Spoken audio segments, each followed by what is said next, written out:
Chapter 1. Zhonghai City, Kongju District.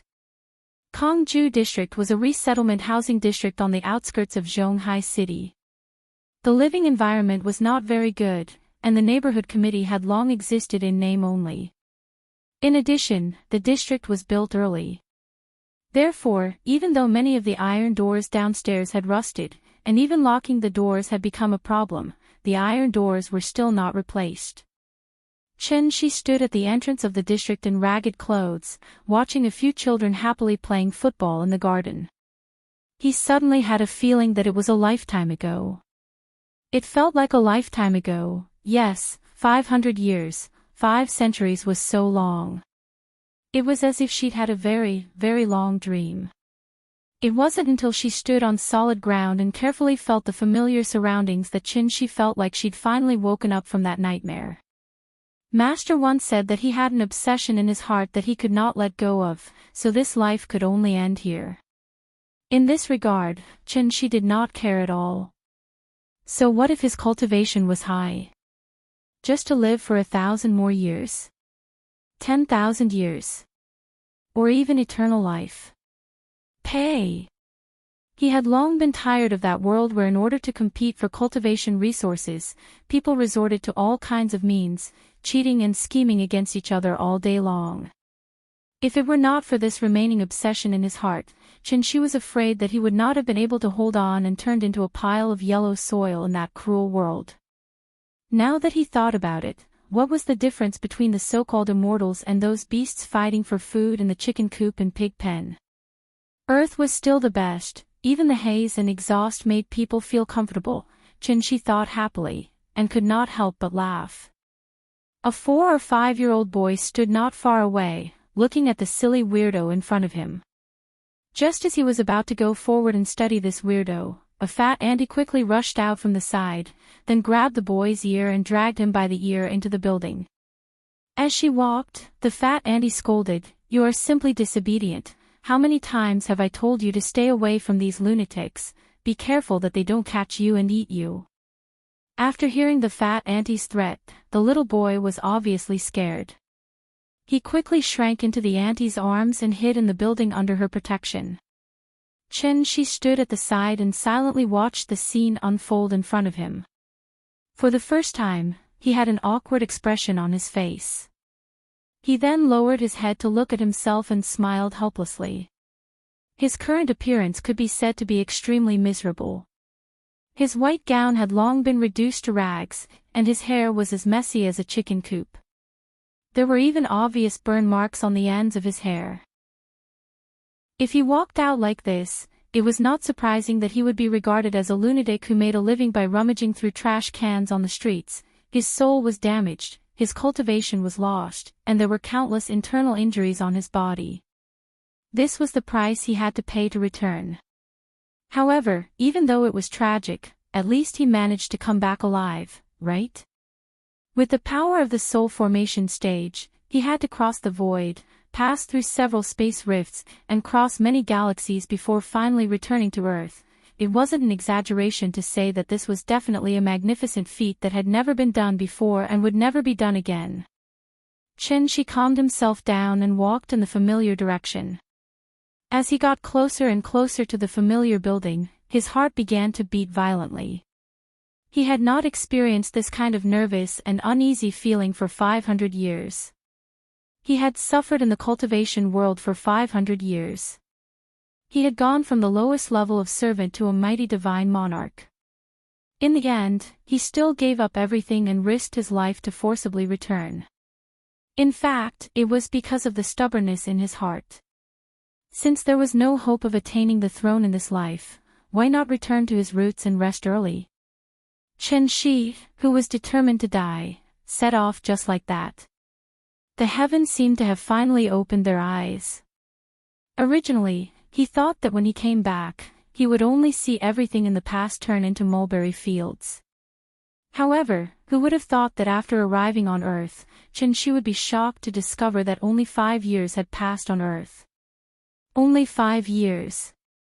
What was the cause of this? Chen-shi didn't know, nor did she want to know. He only cared about one question now. 5 years had passed. Was she doing well? She was now, suddenly, Chen she did not dare to imagine anymore. He, who had only used 500 years to become a divine monarch and was known as the supreme on the prodigy roll, suddenly felt a little scared. Last year, in this door, the peach blossoms were both red. He did not know where the peach blossoms were, but the peach blossoms were still smiling. Forget it. If you marry someone else, I will also fulfill the promise I made to you at that time. As if he had finally made a decision, Chen Shi threw away the various distracting thoughts in his mind and strode through the familiar iron door. I ascended to become a divine monarch, not to live forever, but to bless you with happiness and peace. 3rd floor. The second room from the left, 302. When he saw the slightly faded fortune on the iron door, Chen Shi was suddenly stunned. The word fortune was still there, and the couplet was still there. This was what he had personally put on with her before he disappeared. Could it be, she is still waiting for me? Chen Shi stretched out his trembling right hand and gently knocked on the door. Now, he looked like a groom standing on the wedding stage ready to welcome the bride, but also like a Luther who received an invitation but did not dare to look at the bride's name on it. Chen Shi tidied his tattered clothes, trying to make them more pleasing to the eye. Then, he scratched his hair again. That skillful action was like that of 500 years ago, when he was still in university. Every morning before he went out for a date, he would do this signature action in front of the mirror. Who is it? Chen Shi did not have to wait for long before someone answered the door. The moment he heard this voice, Chen Shi felt as if his heart had suddenly become empty. This was not her voice, definitely not. Perhaps to verify Chen Shi's guess, after this voice, the door opened. Behind the door was a middle-aged woman who looked to be in her 50s or 60s. When the middle-aged woman saw Chen Shi's tattered appearance, a trace of panic flashed in her eyes. She thought that a criminal was going to rob her house.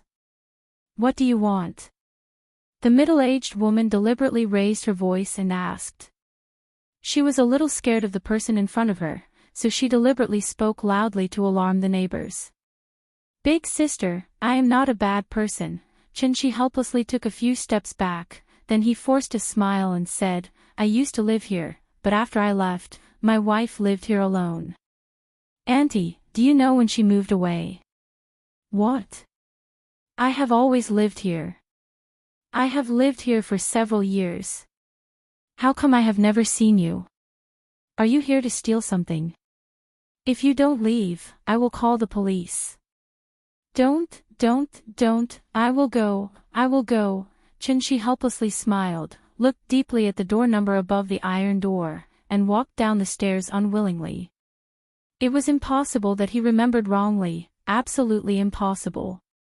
This was his home. At least, it used to be their home.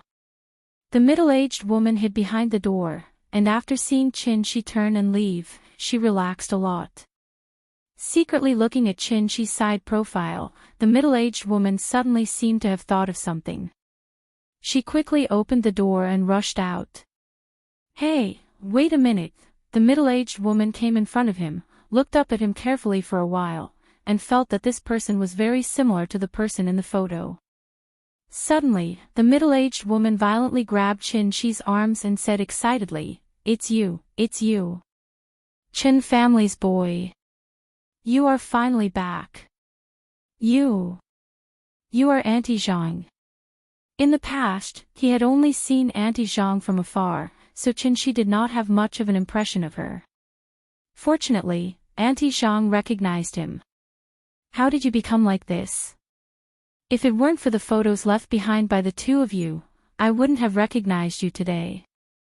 Thank God I didn't chase you away. You are finally back. Where have you been all these years? Do you know how hard she has been waiting for you? Auntie Zhang pulled Chen Shi and said excitedly. As she spoke, she seemed to have thought of something sad, and couldn't help but cry. Auntie Zhang, I am sorry, it's my fault, I didn't take good care of her. Looking at Auntie Zhang's appearance, Chen Shi's heart ached for no reason. His heart, which had been as firm as a rock, also hurt. They had agreed to rely on each other from now on, but she didn't expect Chen Shi to leave without a word. He had been gone for 5 years. "Auntie Zhang, is she at home?" Chen Shi asked in a trembling voice. However, Auntie Zhang wiped her tears and said intermittently, "She left, a long time ago. When she left, she didn't say where she was going." Left? Although Chen Shi had mentally prepared himself countless times, when he heard the news from Auntie Zhang, he still couldn't accept it. Just when Chen Shi calmed down and wanted to ask Auntie Zhang for more details, a crisp voice suddenly came from upstairs. "Grandma, what are you doing?" Chen Shi looked in the direction of the voice and saw a little girl, who looked about 4 or 5 years old, standing timidly on the stairs. "Nian Nian, look, your father is back." Auntie Zhang waved her hand and called the little girl over, then squatted beside her, pointed at Chen Shi and said, "Look, don't you want your father? Your father is back, quickly call him father." Chen Shi was stunned. Looking at the delicate little girl in front of him, and then looking at Auntie Zhang's serious expression, he was dumbfounded. The little girl looked at Chen Shi timidly, then under Auntie Zhang's encouragement, she nervously and uneasily called out, "Papa." Chen Shi's head suddenly exploded. Although the sound of "Papa" was very soft, it was like a thunderclap in his ears, making his hair stand on end. "Papa." Not getting a response from Chen Shi, the little girl called out again. But this time, she was not so scared, and there seemed to be a trace of expectation in her big bright eyes. "She gave birth to a daughter for me." Chen Shi suddenly squatted down and hugged his daughter. The loneliness, which had been hovering in his heart for 500 years, finally disappeared at this moment. A monarch of a generation actually shed tears at this moment. Chapter 2. The furnishings in the house hadn't changed much. Because of the little girl, the scattered picture albums and toys made the house look a little messy. Auntie Zhang couldn't stand Chen Shi's sloppy appearance. As soon as they entered the house, she told him to take a shower and change his clothes. He had left the clothes 5 years ago. He didn't expect them to fit him so well. After a quick cold shower, Chen Shi sat upright on the sofa and watched Auntie Zhang play with the child. Auntie Zhang had raised the child all these years, so the little girl was very tired of her. This made Chen Shi very envious. He hoped the child would be so close to him. "Come, Nian Nian. Tell Daddy your name." The little girl blinked. Her big watery eyes were full of questions. She didn't seem to understand why Auntie Zhang would ask such a question. So she asked in a childish voice, "Wasn't Nian Nian named by Daddy?" "Mommy named it, so Daddy doesn't know." "Mommy said you have to tell Daddy yourself." "Look, Daddy is back. Quickly tell Daddy your name." The little girl tilted her head and thought for a while. Then she looked at Chen Shi and quickly said, "My name is Chen Nian." After saying that, the little girl burrowed into Auntie Zhang's arms. She seemed a little embarrassed. Auntie Zhang stroked Chen Shi's little head. She looked at Chen Shi and said helplessly, "Silly child. You're always asking for Daddy. Now you're shy when you see Daddy, Chen Nian." Was it because she missed him? "Okay, Nian Nian. Grandma is going to cook for you. Go to Daddy and let him play with you, okay?" "No, I want to play with Grandma." Chen Nian shook her head. She grabbed Auntie Zhang with both hands and refused to let her go. "Be good. If Grandma doesn't cook, we won't have anything to eat tonight. Let Daddy play with you." Auntie Zhang knew that this was a time for the father and daughter to be alone. So she carried Chen Nian to Chen Shi and placed her on the sofa beside Chen Shi. The little girl was very sensible. Seeing that Aunt Zhang was really going to cook, she no longer pestered her grandma to play with her.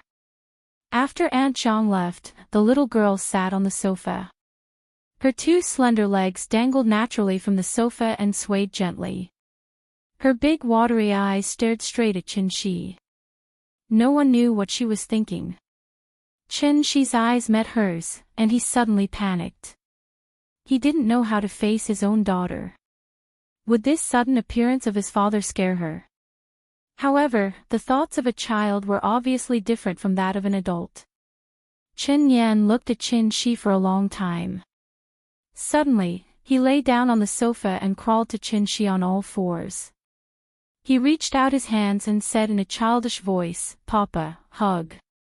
Qin hurriedly turned sideways to carry Qin Yan, but he was afraid that his clumsy hands would hurt the child. So, he could only stiffly stretch his hands under Qin Yan's arms and try to lift Qin Yan up little by little.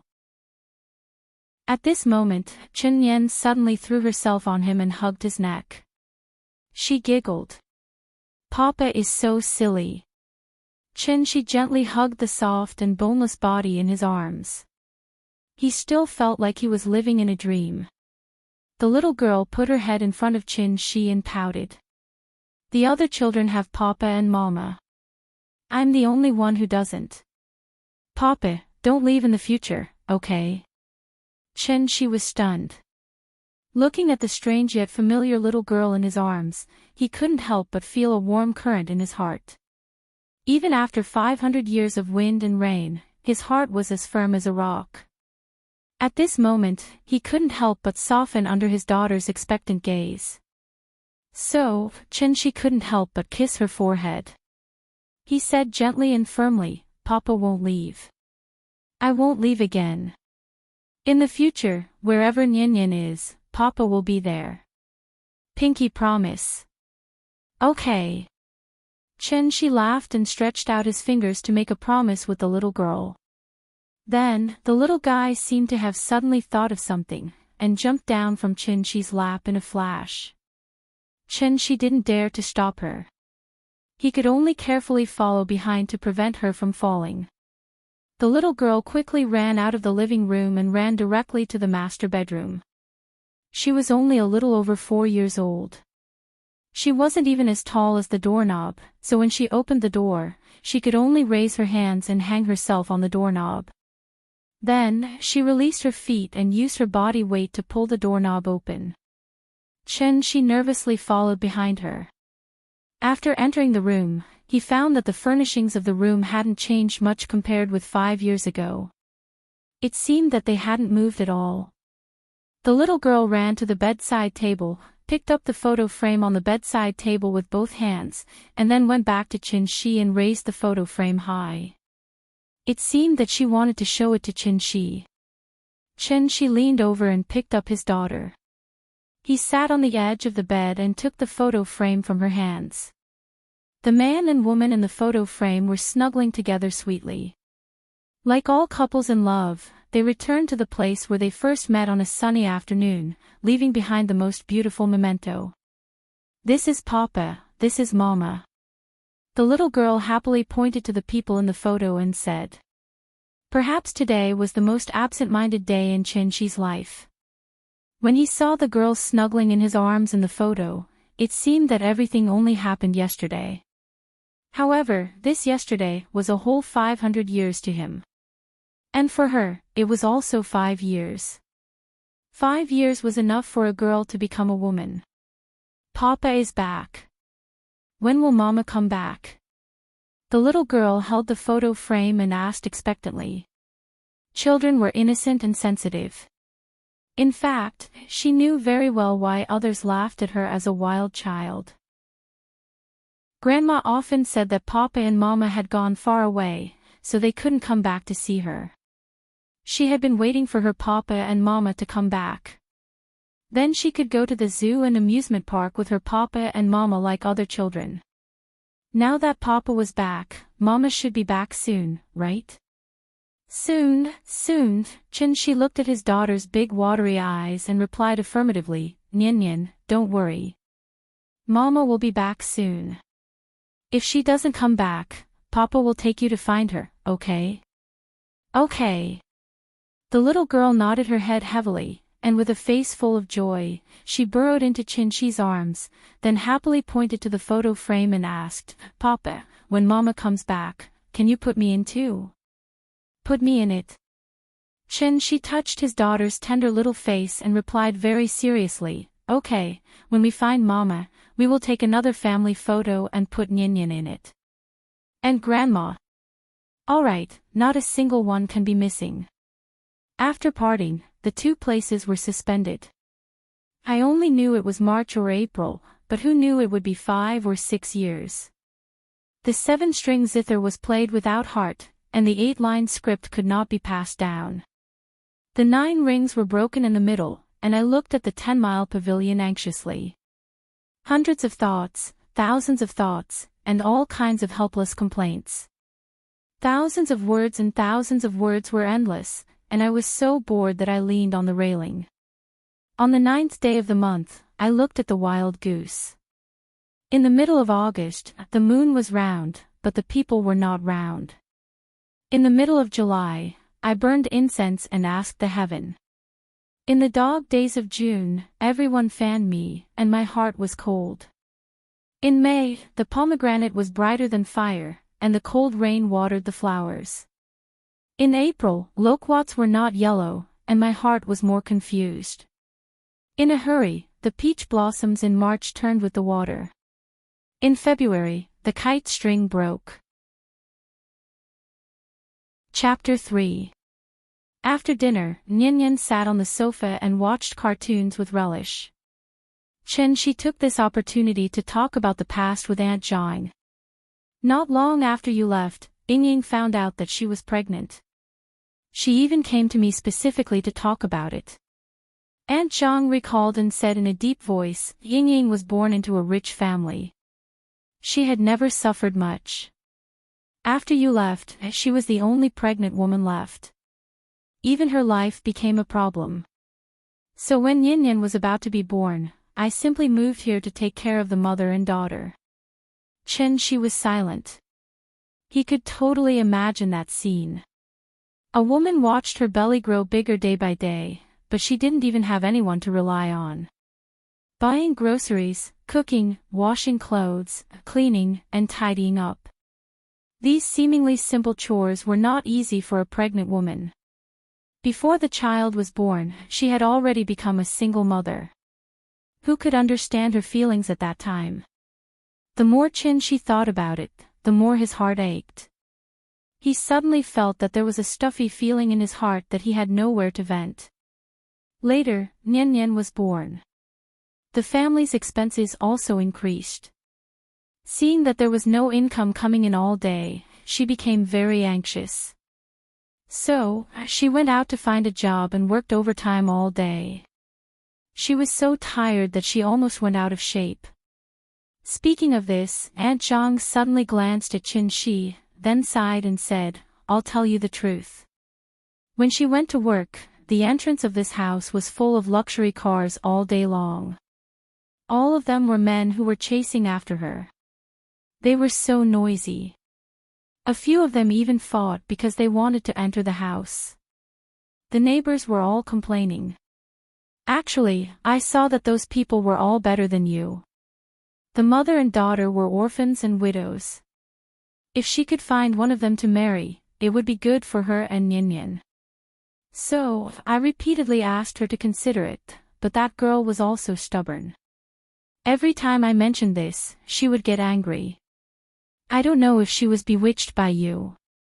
You, the heartless man, ran away without a word, leaving her alone to suffer." Hearing this, Chen-Chi could only smile bitterly. That night, he worked overtime until very late. When he came back, it was raining heavily. He was running on the street when he was suddenly struck by lightning and fainted. When he woke up again, he was already in the heavenly jade world billions of miles away, which was also the legendary immortal cultivation world.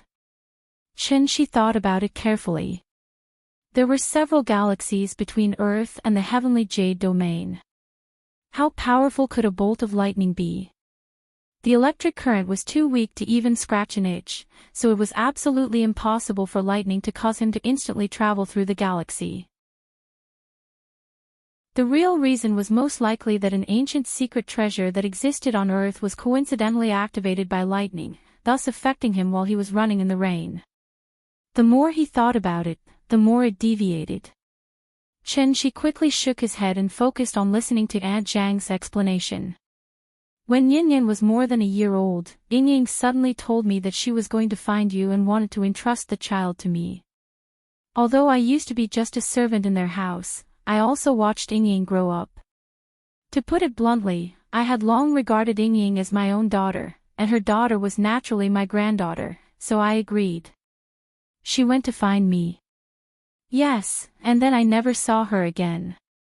Did she go home? Aunt Zhang, can you tell me where her home is? I'll go find her. Chen Shi was a little anxious. They were together for 5 years, but in those 5 years, she never mentioned her family, nor did she say where her home was. Every time Chen Shi asked, she would be a little unhappy. Later, Chen Shi didn't dare to ask again. I can't tell you. Aunt Zhang shook her head and sighed. Before she left, she said that if you came back and she didn't, then you shouldn't go out to find her, and don't go to her home, because she won't go home. Why? Chen Shi was a little confused. Sigh, don't ask. In short, her family matters are very complicated. I can't tell you. Aunt Zhang glanced at Chen Shi, as if she felt that it wasn't a good idea to be perfunctory, so she explained, besides, with her personality, if she decided to go home, she would definitely come back and bring Yin Yin with her. But now Yin Yin is 4 years old, and she hasn't come back, so I guess she's probably still looking for you all over the world. Looking for me? What can she use to find me? Chen Shi shook his head with a bitter smile. At this time, the little girl just finished watching an episode of the cartoon, and then excitedly jumped into Chen Shi's arms, interrupting the conversation between the two. Let's not talk about Ying Ying for now. This little girl in front of us is the most important thing. Aunt Zhang saw that the little girl and her father were much closer, and said with satisfaction, I originally planned to wait until this year's New Year. If the two of you didn't come back, I would take Yin Yin back to my hometown. My granddaughter has grown up, and the two of them are busy with work and don't have time to take care of the child, so I have to go back and help them take care of the child. Hearing this, Chen Shi couldn't help but look at the lively and cute little girl in his arms, and then looked at Aunt Zhang very seriously and said, I'm grateful to have you all these years. I can't thank you enough. I will definitely remember this kindness in my heart. If it weren't for Aunt Zhang, Chen Shi didn't dare to imagine what kind of life his wife and daughter would be living. How could such a great kindness be repaid with a simple thank you? Don't say these things. Ying Ying is also half a daughter to me. Since she entrusted Yin Yin to me, I will naturally treat this child well. However, since you're back, I'll leave Yin Yin in your care. I should go home and see my granddaughter. After saying this, Aunt Zhang looked kindly at Yin Yin, as if she was still reluctant to part with her. At this time, the little girl also heard her words. She quickly jumped down from Chen Shi's arms and ran to Aunt Zhang's side. She suddenly burst into tears, hugging her legs and sobbing, Grandma, don't go, good girl, Grandma won't go. Grandma will stay with you. Aunt Zhang smiled and rubbed Yin Yin's head, but there was still a trace of reluctance in her eyes. After living together for a few years, even if it was just raising a cat or a dog, there would be deep feelings, let alone an innocent and cute child. After coaxing the little girl, Aunt Zhang hugged her and said to Chen Shi earnestly, I won't ask where you've been these years, but looking at your appearance when you came back, I guess you didn't have a good time these years, you can say that. Anyway, it's a long story, Chen Shi nodded. In his heart, he had already vaguely guessed what Aunt Zhang was going to say. Actually, I don't really want to leave the child with you because I'm worried. But after all, you're her father. As an outsider, I can't interfere too much. So, I can only hope that the previous things have passed. When you come back, you can understand one thing. At this point, Auntie Zhang paused, looked at Qin Shi and said seriously, "You're a father now. I hope you can really understand the meaning of the word responsibility. Don't be like 5 years ago, okay? Responsibility." Qin Shi suddenly felt that this word was a little heavy. Chapter 4. After 5 years, when Qin Shi slept on the bed that belonged to them once again, it was as if she could still smell her lingering scent, so she slept especially soundly. Perhaps it was because he hadn't slept for hundreds of years, but he slept very soundly. When he woke up, the little girl was already lying on the bed, waving a roll of silk thread at the tip of his nose. Achoo! Qin Shi cooperated with her and sneezed loudly. The little girl immediately giggled. Seeing his daughter's excited expression because of her successful prank, Qin Shi couldn't help but feel warm. He hugged her and kissed her little face. "Ah! Papa is bad." The little guy who was sneak attacked seemed to be a little shy. He pushed Qin Shi away and quickly ran out of the room. This kind of morning made Qin Shi very comfortable. He liked this feeling. It was as if he had walked from winter to midsummer in one night. At the moment of dawn, he finally returned home. Qin Shi quickly put on his clothes and got up. Just as he walked out of the room, he saw Aunt Zhang coming out of the kitchen with a plate. Qin Shi smiled and greeted her. Aunt Zhang laughed and said to him, "Nian Nian has squeezed the toothpaste for you. Hurry up, it's time for breakfast." "Okay." Qin Shi walked into the bathroom. There was a yellow cup on the sink. A new toothbrush with toothpaste was lying quietly on the cup. This was the toothpaste that his daughter had squeezed out for him. A warm feeling instantly rose from his heart. It was so sweet that it felt like honey. Comfortable. So damn comfortable. As Qin Shi brushed his teeth, he fiercely sighed with emotion about life. Their house wasn't big, only about 70 square meters. There were 3 rooms, 1 living room, and 1 bathroom. It was a small apartment with a second bedroom. The study was converted into a children's room, but Qin Nian usually slept with Aunt Zhang. Because the house wasn't big, there was no dining room. Meals were usually eaten on the coffee table in the living room. When Qin Shi came to the living room, the little girl was already holding the bowl and gulping down the porridge.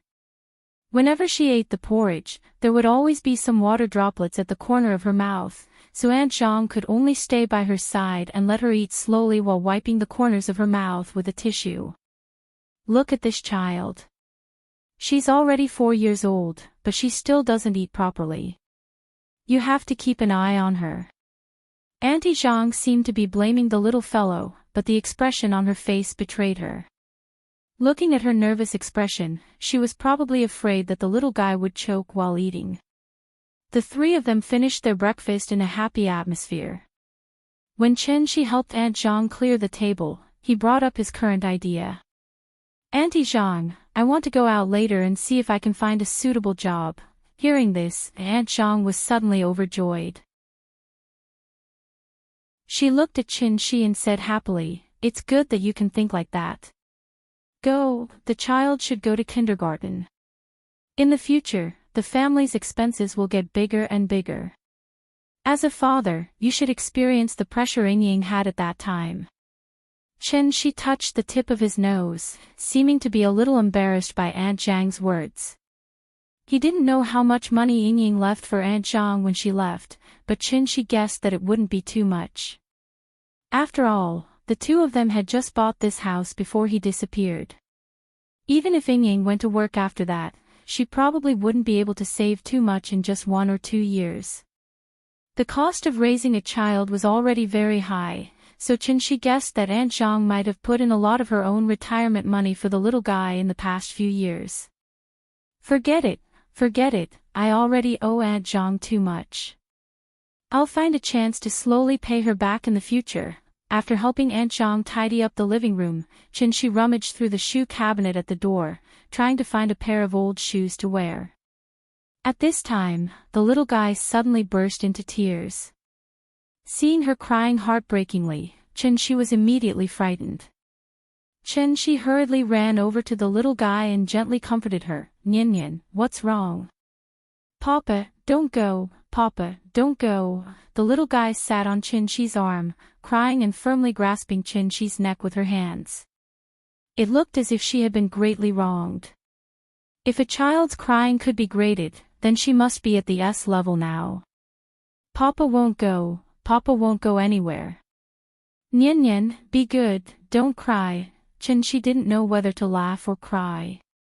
It turned out that the little guy saw him looking for shoes and thought that he was going to leave. Because of the commotion, Aunt Zhang hurriedly came out of the kitchen. She patted Chen Nian's head and persuaded, Nian, be good, Papa won't go. Papa has to find a job to earn money to support the family. If Papa doesn't go, you and Grandma won't have food to eat. As she spoke, Aunt Zhang wanted to take Chen Nian from Chenshi's arms. But for some reason, the little guy didn't want to come down. Her two hands were firmly wrapped around Chenshi's neck, and her little head was buried in Chenshi's neck. She cried at the top of her voice, Papa, don't go. Papa won't go, Papa won't go. Seeing the little guy flip out, Chenshi had no choice but to sit on the sofa with his daughter and comfort her in a low voice. Aunt Zhang kept persuading the little guy, and Chenshi kept emphasizing that he wouldn't leave. After a while, the little guy slowly calmed down.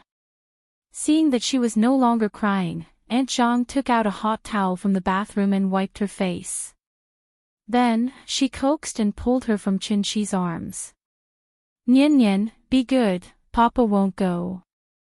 Look, the parents of the other children have to go to work. How can your Papa not go to work? The adults go to work to earn money so that the children can eat, understand? Yes. The little guy seemed to have thought it through. She nodded, then grabbed Chenshi's hand and said reluctantly, Papa has to go to work. I'll wait for Papa at home, good girl. Aunt Zhang patted the little guy's head, then signaled Chenshi with her eyes. Chenshi stood up, pinched Nian's little face, and said with a smile, then Papa will go to work. Nian, what do you want? Papa will buy it for you. I don't want it. I want Papa. The little guy shook her head, seeming to be worried that Chenshi would not come back. Then Papa will come back to accompany you as soon as possible after work, okay? Okay. After a lot of effort, Chenshi finally went out of the door in the little guy's reluctant eyes. Chenshi used to have a habit, that was, he didn't like to carry his documents with him. Because he often accidentally lost his documents, and it was very troublesome to replace them, he usually left his ID card, bank card, driver's license and other documents at home unless it was necessary. He didn't expect that this habit would save him a lot of trouble now. Looking at the ID card in his hand, Chenshi walked out of the building. But after stepping out of the door, he couldn't help but feel troubled. Make money. Chapter 5. With a few dozen yuan of change from Aunt Zhang and an ID card, Chenshi walked out of the Kongju community in a daze. This was not the Tianxian world, money naturally did not fall from the sky. Other than stealing and robbing, what else could he do to earn money fair and square? Work. He majored in computer science in university. After graduation, he directly became a programmer. From an annual salary of 100,000 yuan, he slowly worked his way up to 200,000 yuan, which was enough to support the entire family. But now 5 years had passed. Not to mention whether his technology could keep up with the times, just the frequency of working overtime was enough to make Chenshi start to retreat. Aunt Zhang would leave sooner or later. If he worked overtime every day, who would take care of the child for him? Besides, he couldn't bear to leave the little guy alone at home. So after some consideration, the option of working was directly ruled out by Chenshi. Getting on a bus to the city, Chenshi planned to think about it on the bus. If he knew that life on Earth was so difficult, he would have brought a few gems when he returned. Now that he sold them, it was probably enough for him to buy several houses. His cultivation was lost, his soul was damaged, and except for an unparalleled physical body, he seemed to have nothing to offer now. In fact, there were many ways to get rich overnight, but they were all written in the criminal law. Since he had decided to return to the life of an ordinary person, not stealing, robbing, and not doing anything illegal naturally became Chin-Shi's current principle of conduct. Or, find a corrupt official to rob the rich and give to the poor. Anyway, the corrupt official did not dare to call the police. Or rob the underworld. Cleaning up the scum of society was also a contribution to society, right? If not, he could go to the Middle East as a mercenary and do a big job directly. He had always heard that the situation in the Middle East was quite turbulent. Being a bodyguard should be quite profitable. As she thought about it, Chen-Shi's train of thought began to deviate. It was no wonder, after all, he had lived in the Tianxian world for 500 years. There was no rule of law in a world where the strong preyed on the weak. He was used to fighting for everything he wanted with strength. Suddenly returning to Earth, he was really not used to this society. He was like a prisoner who had been locked up in prison for many years, only to realize that he was out of touch with society the moment he was released. After thinking for a while, Chen-Shi suddenly realized that there was something wrong with his thoughts. In any case, he was a father. No matter what, he had to live openly in this society and set a good example for his daughter. Forget it, I'll think about it carefully. As long as he earned his first bucket of gold, perhaps he could consider starting a small business with Ninian. The bus drove from the outskirts of the city to the city. Along the way, it was as if they had come from the countryside to the city.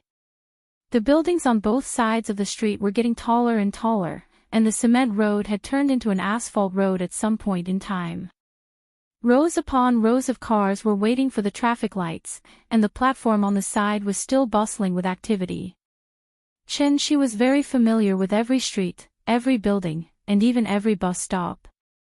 Everything seemed to be the same as 5 years ago. Not much had changed. Next stop, City 2 Hospital. Passengers who wish to alight, please line up at the back door. At another stop, the bus slowly stopped by the side, and the broadcast in the bus sounded again. The moment he heard the broadcast, an idea suddenly popped into Chen-Shi's mind. He hurriedly squeezed to the back door of the bus and got off with the crowd. After getting off the bus, Chen-Shi looked back at the bus. Sure enough, the bus that was packed like a sardine tin was instantly emptied. There were even a few empty seats. Clothing, food, housing, transportation, medical care, education, medical care. As the holy land of cultivation, the Tianxian world's spiritual energy was naturally extremely rich. Therefore, even mortals with no aptitude at all could be immune to all diseases and live a long life. Chen-Shi's thought process made him forget that he could make money through medical treatment.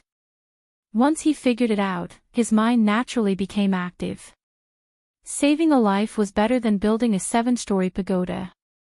Doing good deeds could also supplement his own pockets. This business was definitely doable. Thinking of this, Chen-Shi stood at the entrance of the second hospital and began to size up everyone who entered and left the hospital. Naturally, he was not needed for common colds and fevers. However, terminal diseases such as cancer and AIDS could not be treated with his current state of cultivation. Therefore, Chen-Shi decided to target some difficult and complicated diseases first. However, imagination was always beautiful. Chen-Shi stood at the entrance of the second hospital. He did not see many patients with difficult and complicated diseases, but he did encounter several waves of medical scammers. Little brother, do you want to see a doctor? What disease? I can help you register. The number of a retired veteran of the second hospital, guaranteed to cure all diseases. Do you want to register? These scammers actually only had a few tricks up their sleeves. There was someone outside who was in charge of soliciting customers, following behind you in the name of registering. Normal people would have the most basic vigilance, so they did not prepare to deceive people in the first wave. When you were queuing up at the hospital to register, a doctor or nurse in a white coat would appear, wearing a uniform to help you solve your problems. This was scammer number 2. After scammer number 2 was as ferocious as a tiger, he would regretfully tell you that there was no more number. However, a third scammer would appear. Scammer number 3 would pretend to be a patient with similar conditions as you, then cooperate with scammer number 2. If you still did not believe, they would bring you upstairs, and scammer number 4 would appear. In short, scammers number 2, 3, and 4 only had one goal, and that was to trick you into leaving the hospital and going to the outpatient department where the retired miracle doctor was. Once you were tricked out of the hospital, their serial scams would basically succeed. She was looking for her target while watching the scammers act out their show in boredom. However, he watched for more than an hour, but he still did not see a single scammer succeed. She could not help but feel a little emotional. These days, even scammers had a hard time. After waiting for a while, she began to wonder if his method was not right. Even if he encountered patients with difficult and complicated diseases, people might not necessarily believe him if he waited at the entrance of the hospital like this. Not to mention that he was not famous, he looked like a young man in his 20s. He did not look like a sage-like old miracle doctor at all. Even if he was a miracle doctor, who would believe him? Why not see the doctor first and pay later? He was afraid that before he could say this sentence, others would have already started to chase him away with brooms. Worry, what should I do? She was thinking about how to make himself famous when suddenly, he saw a man and a woman walking out of the hospital. The woman was in her 20s. She had an outstanding temperament and was dressed maturely. She was wearing a tailored black gauze dress. Her 2 snow-white long legs swayed faintly under the gauze, rippling with a myriad of emotions. She was so enchanting, but had a pair of eyes that were as clear as autumn water. It made people unable to have any blasphemous thoughts. Her temperament was like an iceberg, making people not dare to approach her. They could only stand at a distance and silently sigh. What a devastatingly beautiful woman. However, although this woman was beautiful, Chenxi's gaze was always on the man. This was a middle-aged man in his 40s or 50s. His every movement had a hidden power. When he walked with a majestic gait. He looked particularly energetic. This man looked to be in his prime, but Chenxi knew that he was sick. Chapter 6. Business was here. This was not the time to pretend to be aloof. After waiting for so long, he finally found a suitable target. He could not let this cooked duck fly away. His daughter was growing. She needed money to supplement her nutrition, go to school, buy clothes, and buy toys. As a father, if he did not work hard now, how could he leave a perfect and happy childhood for his daughter? Therefore, when Chenxi saw his target appear, he took the initiative to walk toward them. Because only by taking the initiative would a story happen between them, the man and woman seemed to have driven a car.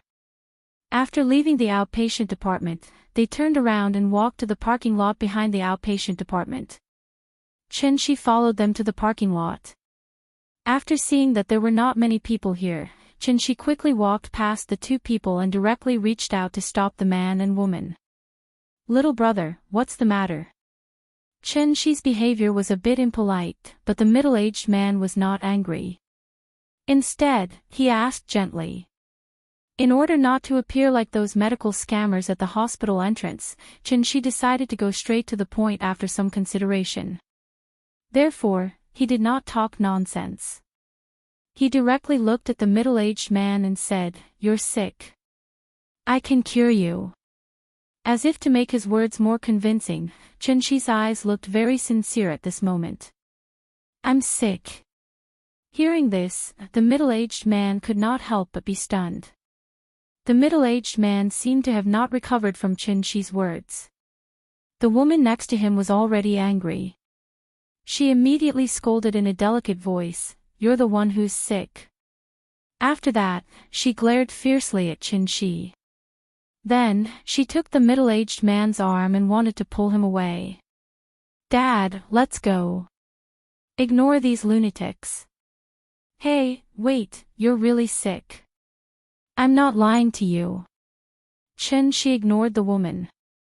He stopped the middle-aged man again and said with a sincere face. A dignified monarch god had to take the initiative to attract customers on the street in order to make money.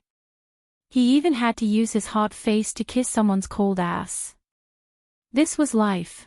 Perhaps moved by Chen Shi's sincerity, the middle-aged man signaled the woman not to worry. Then, he looked at Chen Shi and asked, "Little brother, you said that I'm sick. Tell me, what illness do I have? Can I check your pulse to confirm it?" "Sure." The man nodded and stretched out his right hand. Chen Shi held his wrist and made a gesture that was not very standard to feel the pulse. Not long after, Chen Shi released his hand and said with certainty, "Your injuries are very serious. You probably won't live past 50. What a joke." The woman was clearly enraged. She couldn't help but laugh in anger.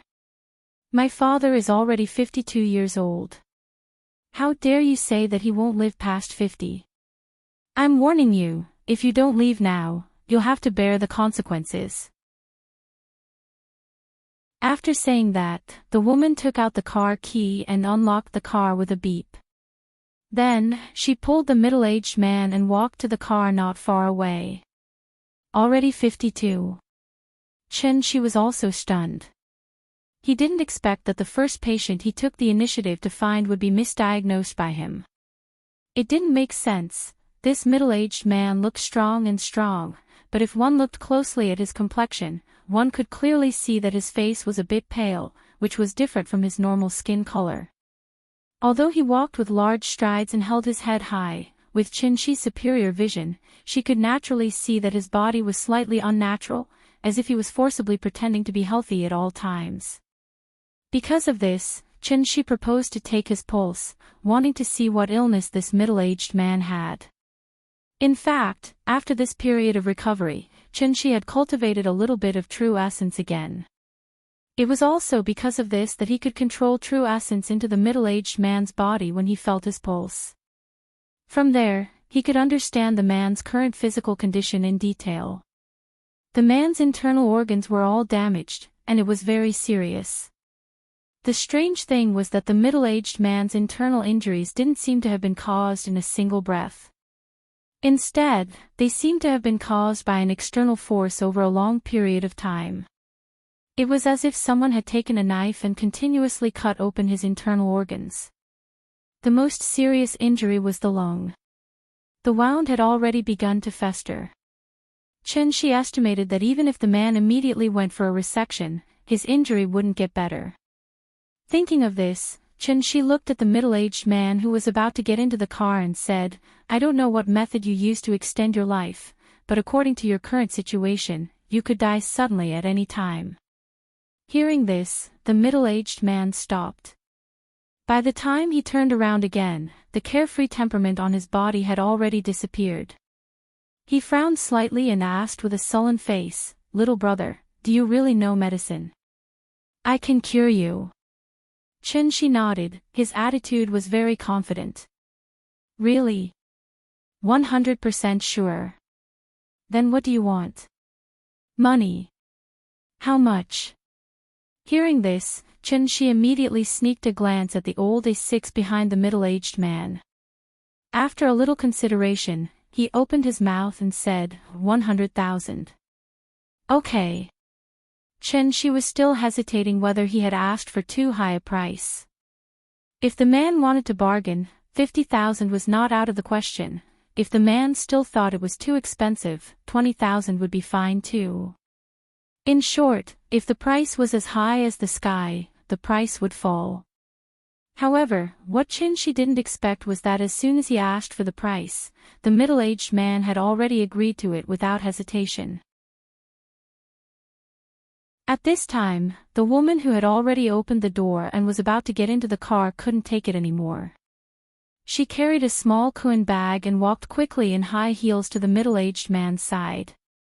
She called out anxiously, "Dad." The middle-aged man waved his hand and motioned for her to calm down. She was so angry that she stomped her feet and scolded Qin coldly, "Are you selling crutches? My dad is not sick. This is the hospital. Dad, do you feel uncomfortable anywhere? Let's go check now and ignore these liars. Chiodong, stop it." The woman was about to go crazy with anger. However, the middle-aged man didn't listen to her at all. Instead, after hearing what she said, he immediately stopped her with a straight face. "Dad." The woman curled her lips and looked like she was about to cry. Seeing his daughter's aggrieved look, the middle-aged man's expression couldn't help but soften a lot. Thus, he patted her shoulder and whispered, "Chiodong, get in the car first. Dad will explain to you later." Perhaps it was because of her good family background, the woman obediently got into the car after hearing the middle-aged man's words. However, before she left, she glared fiercely at Qin. She really hated this big liar. This big liar actually dared to cheat the father and daughter. She must teach him a lesson later. Thinking of this, the woman immediately took out her phone from her bag and quickly sent a text message.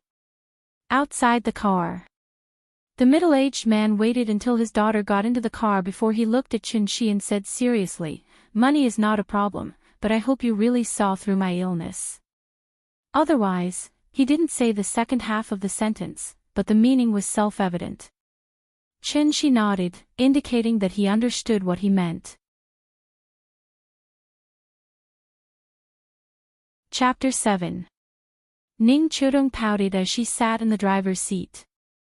Her father, Ning Zhonghua, sat in the front passenger seat. As for the back seat, naturally, it was the big liar that she hated so much. Ning Chiodong couldn't understand what was going on with her father. As his daughter, Ning Chiodong naturally knew her father's physical condition very well. He usually looked very healthy. He could carry a bucket of nearly 20 pounds of mineral water with one hand and even run around the house with it. But how could this big liar scare her father with just a few words? Even selling crutches wouldn't be so exaggerated. Ning Chiodong drove away from the second hospital very gloomily. Then, under Qin's command, she reluctantly drove to the nearest Chinese medicine shop. After she parked the car, Qin said to Ning Zhonghua, "I'll give you a prescription first. It can temporarily relieve your condition." After that, Qin stretched his hand over the center armrest and spread his left hand directly in front of Ning Chiodong. "What?" Ning Chiodong sat in the seat angrily. She originally wanted to wait for Qin to get out of the car and then persuade her father not to believe this liar. She didn't expect that the big liar didn't get out of the car immediately. Instead, he suddenly stretched out his hand, which suddenly scared her. "Give me some money. Buying medicine costs money. I don't have any money on me." Qin said as a matter of course. After Ning Chiodong heard his words, she suddenly felt that she was going to faint. When she was about to scold this big liar, Ning Zhonghua suddenly opened the front passenger's drawer, then took out a stack of money and handed it directly to Qin. Qin took the money and weighed it. It was estimated that this stack of money was exactly 10,000 yuan. "It should be enough. Wait for me." He didn't hesitate and directly took the money and got out of the car. Ning Chiodong stared at Qin firmly. She finally withdrew her gaze until he walked into the pharmacy. Looking at her vigilant look, she was probably afraid that Qin would run away after getting the money. "Dad, what's wrong with you? That kid is obviously a liar. How can you even believe such a child's play?" Seeing that the outsider had left, Ning Chiodong could not help but complain to Ning Zhonghua. He's not a liar. Ning Zhonghua shook his head. He couldn't help but laugh when he saw his daughter's sorrowful appearance. He comforted her, "Chiudong, actually, this little brother is right about one thing. That is, I really can't live past 50 years old." Dad.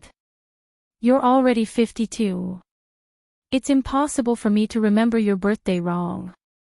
Ning Chiudong immediately became anxious. Dad even forgot how old he was this year. Could it be that this big liar used some kind of drug? Or was it some kind of hypnotism? Was that why his father believed him? Oh no. What to do? Ning Chiudong was as anxious as an ant on a hot pan. She couldn't help but let her imagination run wild. The more she thought about it, the more outrageous it became. Meanwhile, Ning Zhonghua was thinking about whether to tell his daughter everything, so he did not immediately explain. The car was quiet for a while.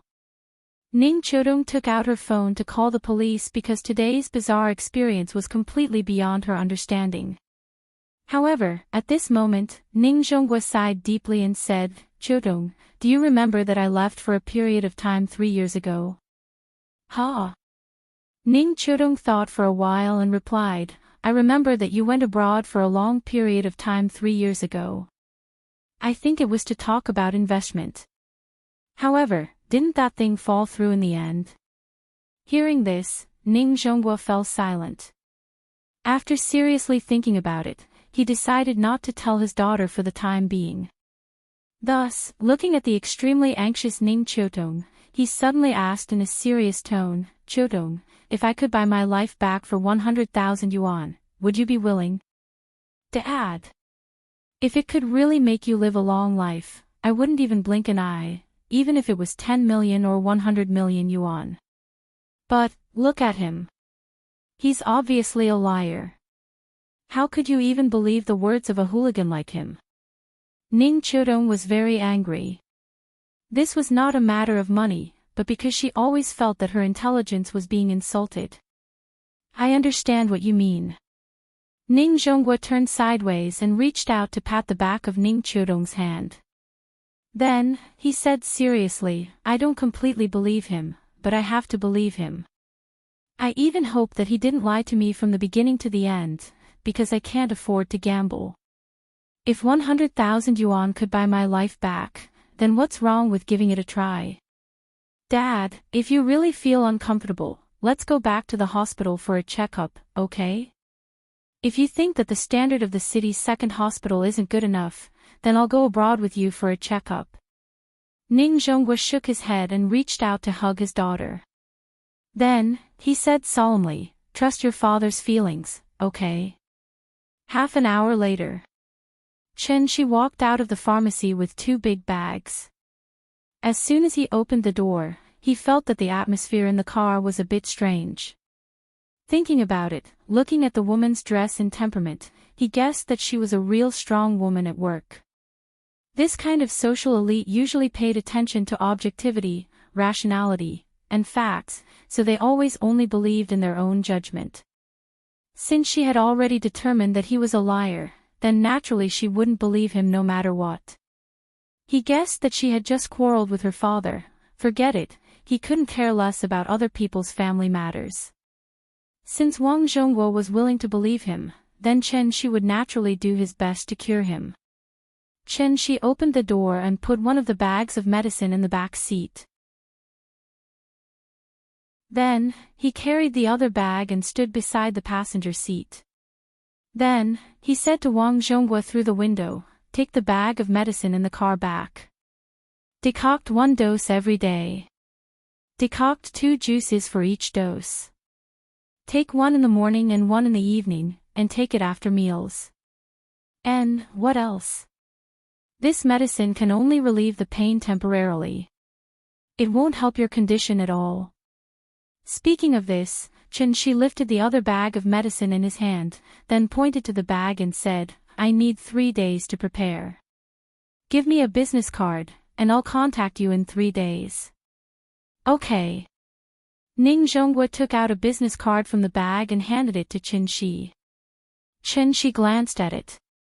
There was only a name and a string of phone numbers on it. Put the money for the medicine on me. There's no need for a deposit. After I cure you, I'll settle it again. 90,000. After that, Chen Shi waved at Ning Zhonghua and turned to leave. After Chen Shi left, Ning Chodong started the car angrily. Then, she spat and said with some sarcasm, so useless. You're satisfied with just 10,000. Hey, Chodong, why do I feel like there's another meaning in your words? Are you blaming your father for being senile? How would I dare? Ning Chodong said with resentment. Didn't you see that he bought a lot of medicine? How much is this medicine worth? Dad, I think you don't know the hardships of ordinary people. It's 10,000 yuan. The average salary in Zhonghai is less than 5,000. He earned 2 months' salary in half an hour. Isn't that enough? Hearing this, Ning Zhonghua laughed and said, let's wait. Didn't he say that he needed 3 days to prepare? Don't jump to conclusions. Let's talk about it in 3 days. Humph. There are still 3 days left. I dare to bet that he has already disappeared without a trace. After that, Ning Chodong looked at the rearview mirror, as if trying to find the big liar's figure. As for Chen Shi, she really did as she said. She had long since run away, because he had to rush home to see his daughter. After not seeing the little girl for half a day, Chen Shi began to feel a little empty in his heart. He was not used to it. As long as he thought of the little girl waiting for him to come home, he couldn't wait to recover his cultivation immediately and fly to his daughter in an instant. Chapter 8. In fact, Ning Chodong really wronged Chen Shi. Because after buying the medicinal materials, there was only about 800 yuan left out of the 10,000 yuan. Ordinary medicinal materials were not expensive, but the aged ginseng, deer antler, and caterpillar fungus were very valuable things. These aged tonic medicines contained a small amount of heaven and earth spirit qi. Because the cultivation environment on earth was too bad, the heaven and earth spirit qi was almost dried up, so Chen Shi could only extract it from this kind of medicine. Ning Zhonggua's injury was very serious, and there was no way to treat it through ordinary means, so Chen Shi was going to refine a simplified version of the energy cultivation pill for him, using immortal means to save his life. When Chen Shi returned to Kangju district with a large bag of medicinal materials, it was already 5:00 in the afternoon. The same place, the same time, the same person. But his state of mind was already very different from yesterday. With a faint trace of expectation, Chen Shi quickly walked to the door of the house.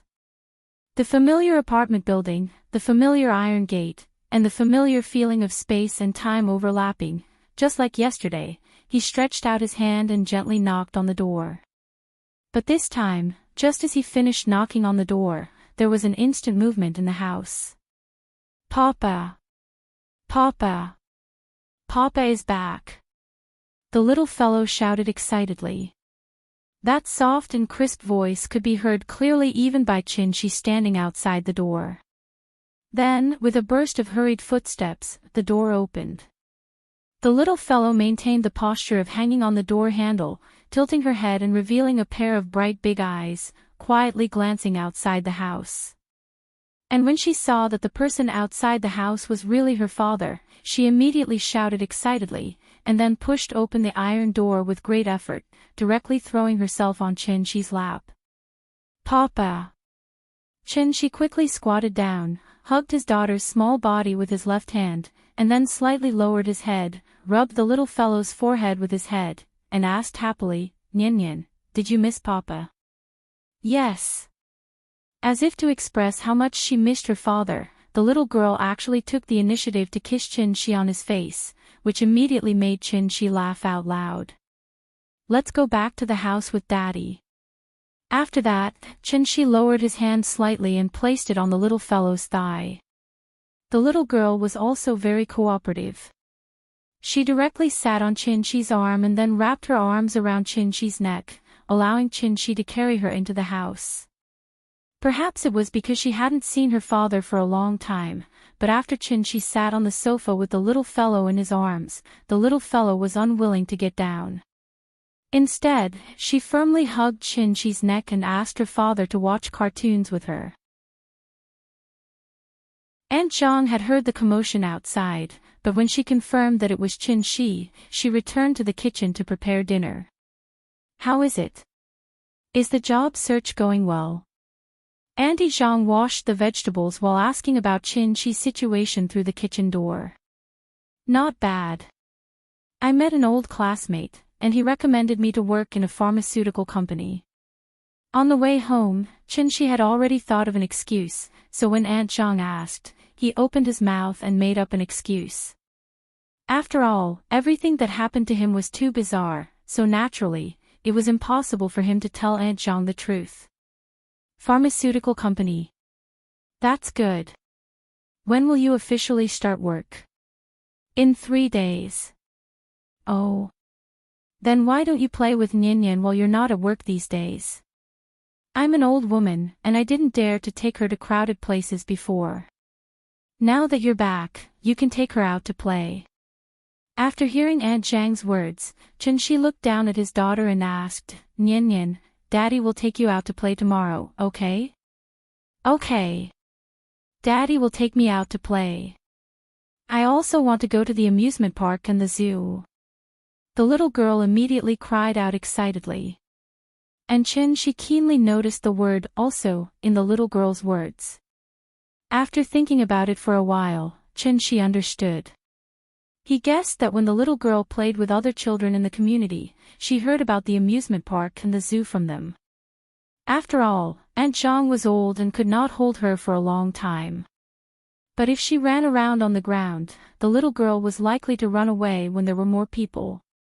For safety reasons, Aunt Zhang had not taken the little girl out to play since she was so big. Other children were showing off their experiences, but his daughter could only listen to them. It was quite pitiful to think about it.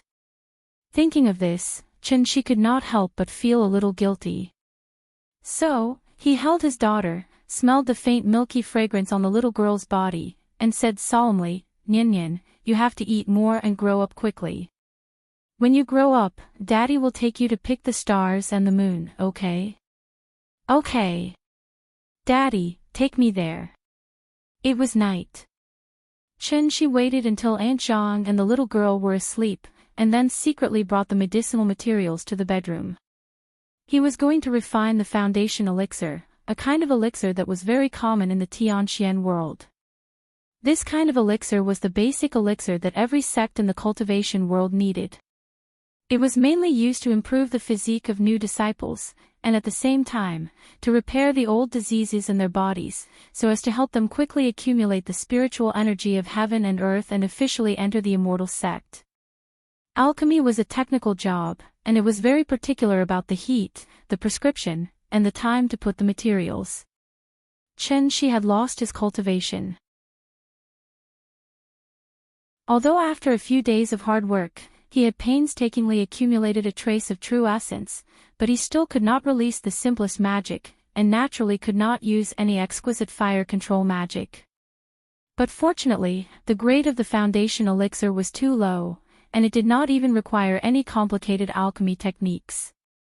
In addition, what Qin was going to refine was not the authentic foundation elixir, but a simplified version that he improved based on the existing medicinal materials on Earth.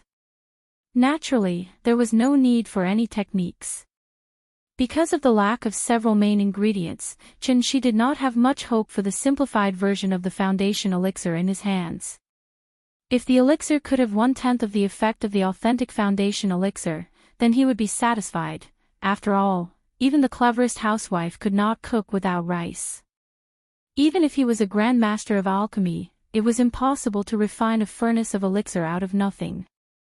Qin secretly took an iron basin from the kitchen and placed it on the ground, and sat cross-legged on the side. Then, he set up a spirit-gathering formation around the iron basin to prevent the spiritual energy from leaking out. Chen Shi slowly put the medicinal materials into the iron basin, starting with the most common ones. When the ordinary medicinal materials filled the iron basin, he put a ginseng in the center of the iron basin, and this was the most valuable part of his large bag of medicinal materials.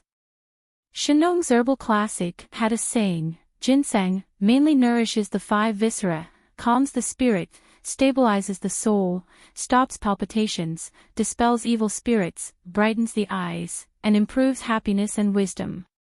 If taken for a long time, the body will be lighter and the life will be prolonged. Ning Zhongguo's five viscera were injured, so using ginseng as the main ingredient was naturally the best. After putting everything in place, Chen Shi concentrated and began to quietly feel the spiritual energy of heaven and earth that existed around him. After adjusting for 81 breaths, suddenly, a strange gust of wind blew in the room with the doors and windows closed. At the same time, Chen Shi finally opened his eyes. In the dark and gloomy room, his two eyes shone like fireflies. They flickered in the darkness, looking very strange. Gather. As his voice fell, the medicinal materials in the iron basin began to tremble slightly. Then, a faint cyclone spiraled up from the middle of the medicinal materials, like a tornado, raging and swallowing everything around it. Chen Shi's arms moved continuously, and in an instant, he had already made a few gestures. Rise! Chapter 9. The next morning, Chen Shi was lying on the bed with his back to the door. The little fellow quietly opened the door handle, glanced at Chen Shi's back, and then tiptoed to Chen Shi's bedside. She took a feather pulled out from the feather duster, walked to Chen Shi, and put the feather to the tip of Chen Shi's nose. But at this time, Chen Shi, who had been closing his eyes, suddenly opened his eyes. Wow! Chen Shi was about to pounce on her. The little fellow was obviously startled by him, and her small body could not help but tremble. Then, her mouth was crooked, and her face was full of grievance and fear. Her eyes were red and she was about to cry. Seeing this, Chen Shi immediately knew that something was wrong. He knew that this joke was a bit too much. Don't cry. There's something behind you. Chen Shi suddenly sat up from the bed, took the little fellow into his arms, and then gently lifted her into his arms. He pretended to be mysterious and said to her, "There's something moving on the window. Look, it's still moving. Ah, it's coming. It's coming." The little fellow was obviously frightened by him. Lying on Chen Shi's shoulder, her small body trembling slightly. She did not dare to move or look back. For a moment, she even forgot to cry. Chen Shi secretly glanced at the little fellow and found that she was lying in his arms, so he whispered to comfort her, "Don't be afraid, Papa will protect you. Look, it was scared away by me." Under Chen Shi's constant encouragement, the little fellow slowly turned around and carefully glanced at the window, only to find that there was nothing there. The sun was shining brightly outside the house, and a 20-year-old elm tree was swaying gently in the breeze. The early morning sun passed through the window of the room and sprinkled a rectangular golden light spot on the cement floor. Through the light, countless floating dust could be vaguely seen, moving and swaying in the slightly slanted light. The little guy sat in his father's arms in a daze, like a delicate porcelain doll, infinitely lovable. Just like that, a storm was resolved by Chen Shi. Chen Shi rubbed his daughter's head lovingly and asked with a smile, "Nian Nian, do you want to go to the amusement park or the zoo?" "Everyone wants to go. You can only choose one today." "Oh, then I want to see a panda." "All right, let's go." Chen Shi lifted her daughter high up in the air, making the little girl giggle. After breakfast, Chen Shi was ready to take the little fellow out, but at this time, she clamored for her grandmother to go with her. Aunt Zhang was getting on in years and it was inevitable that her stamina could not keep up. Therefore, she did not want to walk too much or go too far. Thus, the little fellow was unhappy. After crying for a while, Chen Shi and Aunt Zhang finally calmed her down. Before leaving, the little fellow asked her grandmother what she wanted. She would bring it back for her grandmother later, which immediately made Chen Shi and Aunt Zhang burst into laughter. This little girl was really smart. Chen Shi had just said something to her yesterday, and today she was already nimbly applying what she'd learned. Outside the door, the little fellow did not want to walk by herself, so Chen Shi carried her with one hand and walked out of the community. At this time, a big sister carrying a vegetable basket saw the father and daughter. "Nian, where are you going?" The big sister was talking to Nian while looking at Chen Shi vigilantly. She carefully looked at Nian's expression and movements, and then looked at Chen Shi. Seeing that Nian was very affectionate to Chen Shi and did not look like a bad person, she was relieved. The zoo. The little fellow seemed to know the big sister, so she happily sat on Chen Shi's arm, straightened up and said proudly, "Papa, take me to the zoo. I want to see the pandas." After hearing Nian call her father, the big sister completely dispelled the doubts in her heart. She turned to look at Chen Shi and said with a smile, "So you are Nian's father? Are you taking your daughter to play?" "Well, yes." Chen Shi nodded with a smile. Although he did not know the big sister in front of him, he could see that she cared about Nian. "I haven't seen you before. Are you working in the field?" "Yes, I just got home a few days ago." "Oh, then I won't bother you. If you have time, spend more time with your daughter. Nian is very cute." The big sister waved her hand and said goodbye to Chen Shi and Nian. Chen Shi also understood the meaning of her words, so he smiled and said thank you to her. Although the people living in this community were not rich and the security environment was very poor, there was one thing that those high-end communities could not compare with.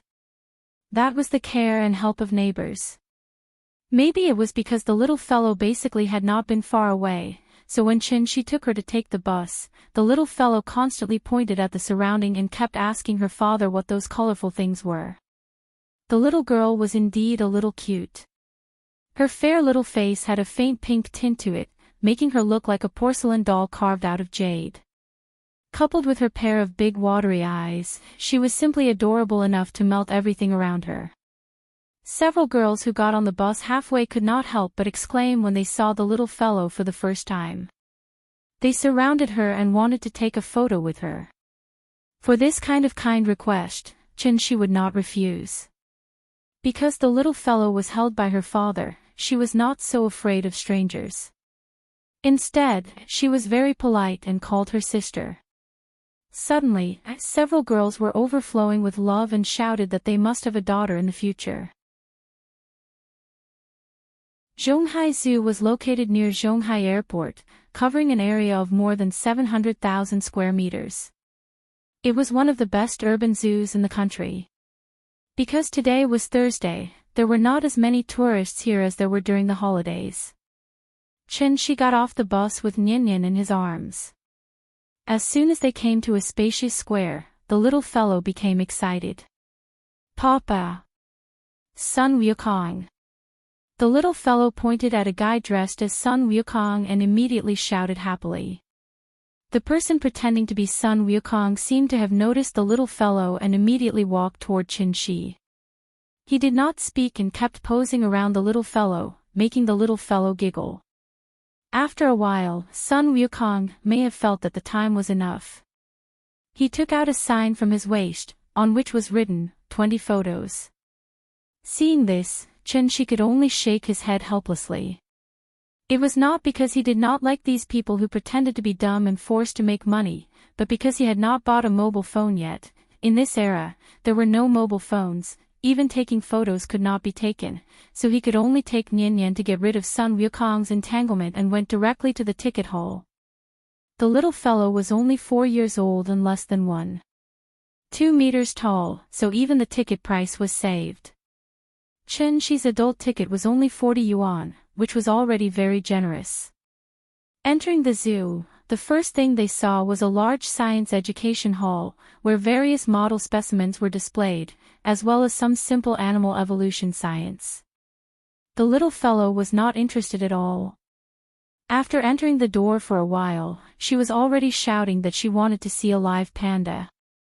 The panda, as the star of the zoo, was generally arranged in the deepest part of the park, so She could only take the little fellow and follow the crowd to see one by one. This is an orangutan. This is a monkey. Elephant. Hippo. Giraffe. Along the way, the little fellow could accurately call out the name of each animal, presumably because she often looked at children's picture books. After finally seeing a live animal this time, the little fellow became more and more excited. In order to let her see more clearly, She picked her up and let her sit on his shoulder. This was the first time the little guy had experienced such an experience, and he immediately cried out in excitement. "Ride the horse, ride! Ride!" The little fellow opened her arms and kicked her small thin legs randomly. Seeing this, She also opened his arms, took her hand from bottom to top, and then took her to run on the ground quickly.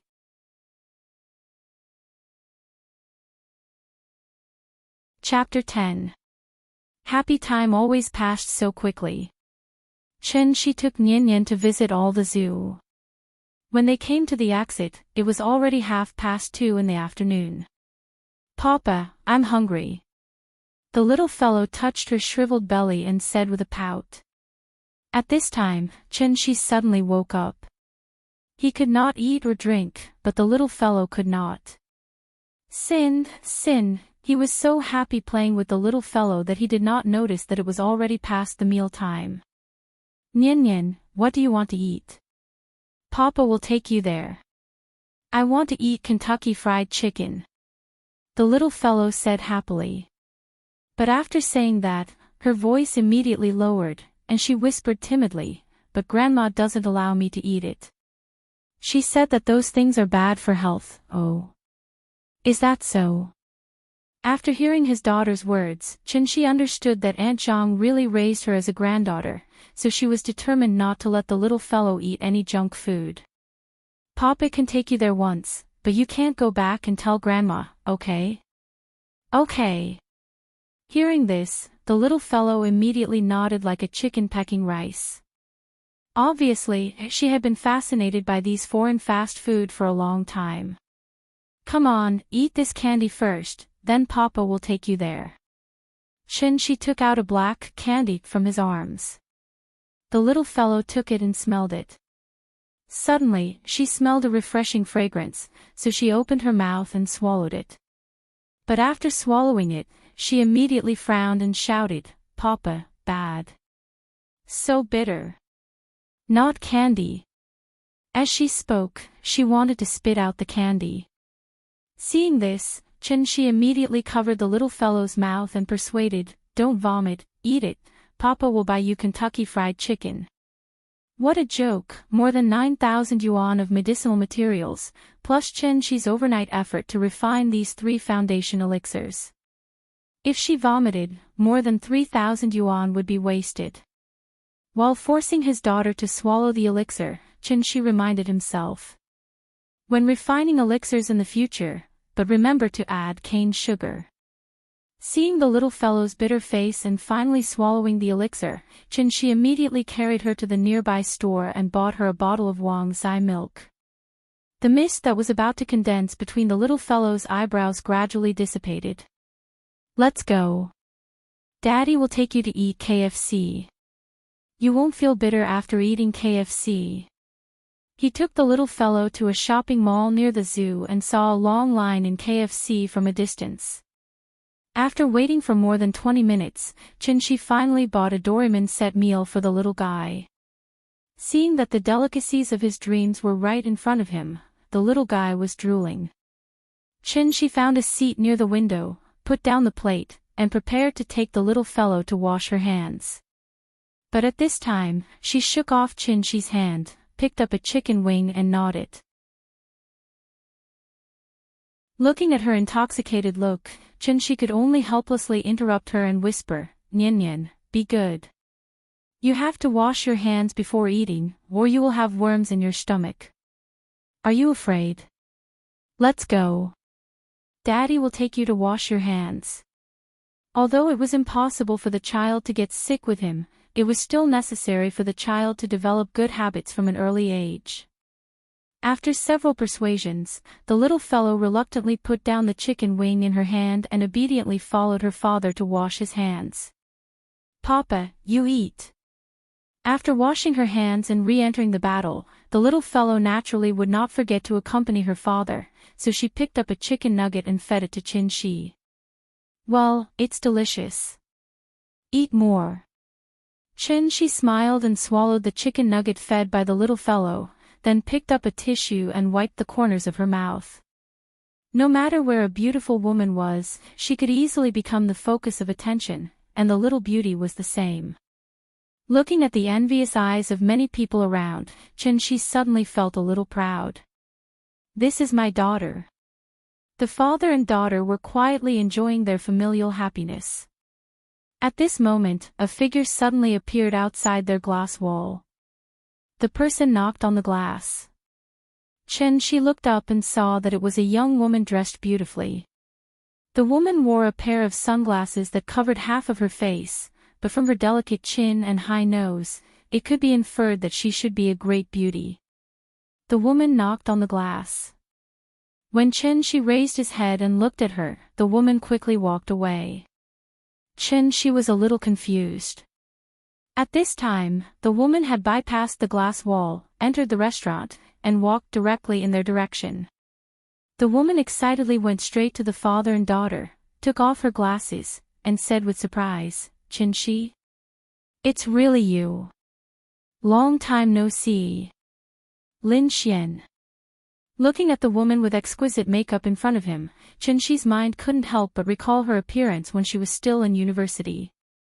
At that time, although she wasn't as gorgeous and mature as she was now, she also loved to dress up. Coupled with her warm and lively personality, she became the goddess in the eyes of many boys. This is your daughter. So cute. Lin Xian's personality didn't seem to have changed much. After greeting Qin Shi, her attention was on the little girl. Qin Shi smiled and nodded, then said to the little girl, Nian, call aunt. Sister, call me sister. Lin Xian interrupted Qin Shi with dissatisfaction. At this time, the little girl also finished eating a chicken wing. She wiped her mouth with her little hand and said sweetly, Sister. Good. Good. Lin Xian laughed and rubbed the little girl's head, then sat next to her and said, Sister will sit next to you, okay? Okay. Baby, what's your name? Chen Nian. Sister, you can call me Nian Nian. Nian Nian is so good. Lin Xian played with the little girl and said casually, I haven't seen you for 5 or 6 years, and your daughter is already so big. Time really flies. Yeah, it's been 5 or 6 years in the blink of an eye. Where's Ying? Why don't I see her? Lin Xian looked at Qin Shi, then looked at the little girl, as if suddenly thinking of something, and quickly asked. That's a long story. Qin Shi smiled bitterly and shook his head. What? Did you fight? Based on your personalities, it shouldn't be possible.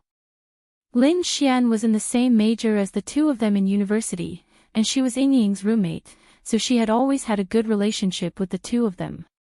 Hearing this, Qin Shi shook his head helplessly. After careful consideration, he decided to make up a story similar to his actual experience to tell Lin Xian. In this story, he had to leave Huaxia for some reason, and it was only recently that he finally had the opportunity to return to China. Before he left, he didn't know that Ying was pregnant with his child, so when he came back, he found that the little girl was already 4 years old, and Ying had already left.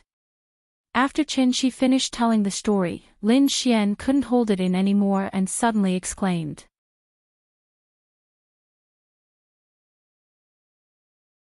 Chapter 11.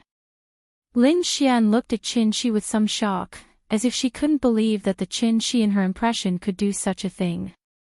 Suddenly, she grabbed a handful of chicken bones that Ninian spat out from the table, and then threw them at Qin Shi. Ignoring the people around them, she immediately shouted angrily, "Why didn't I find that you had the potential to be a scumbag when we were in school? How can you do such a thing as abandoning your wife and daughter?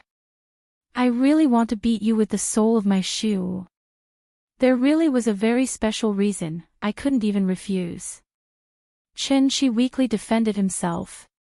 "You're a damn man, how can you abandon them and run away by yourself just because you said you couldn't do anything?"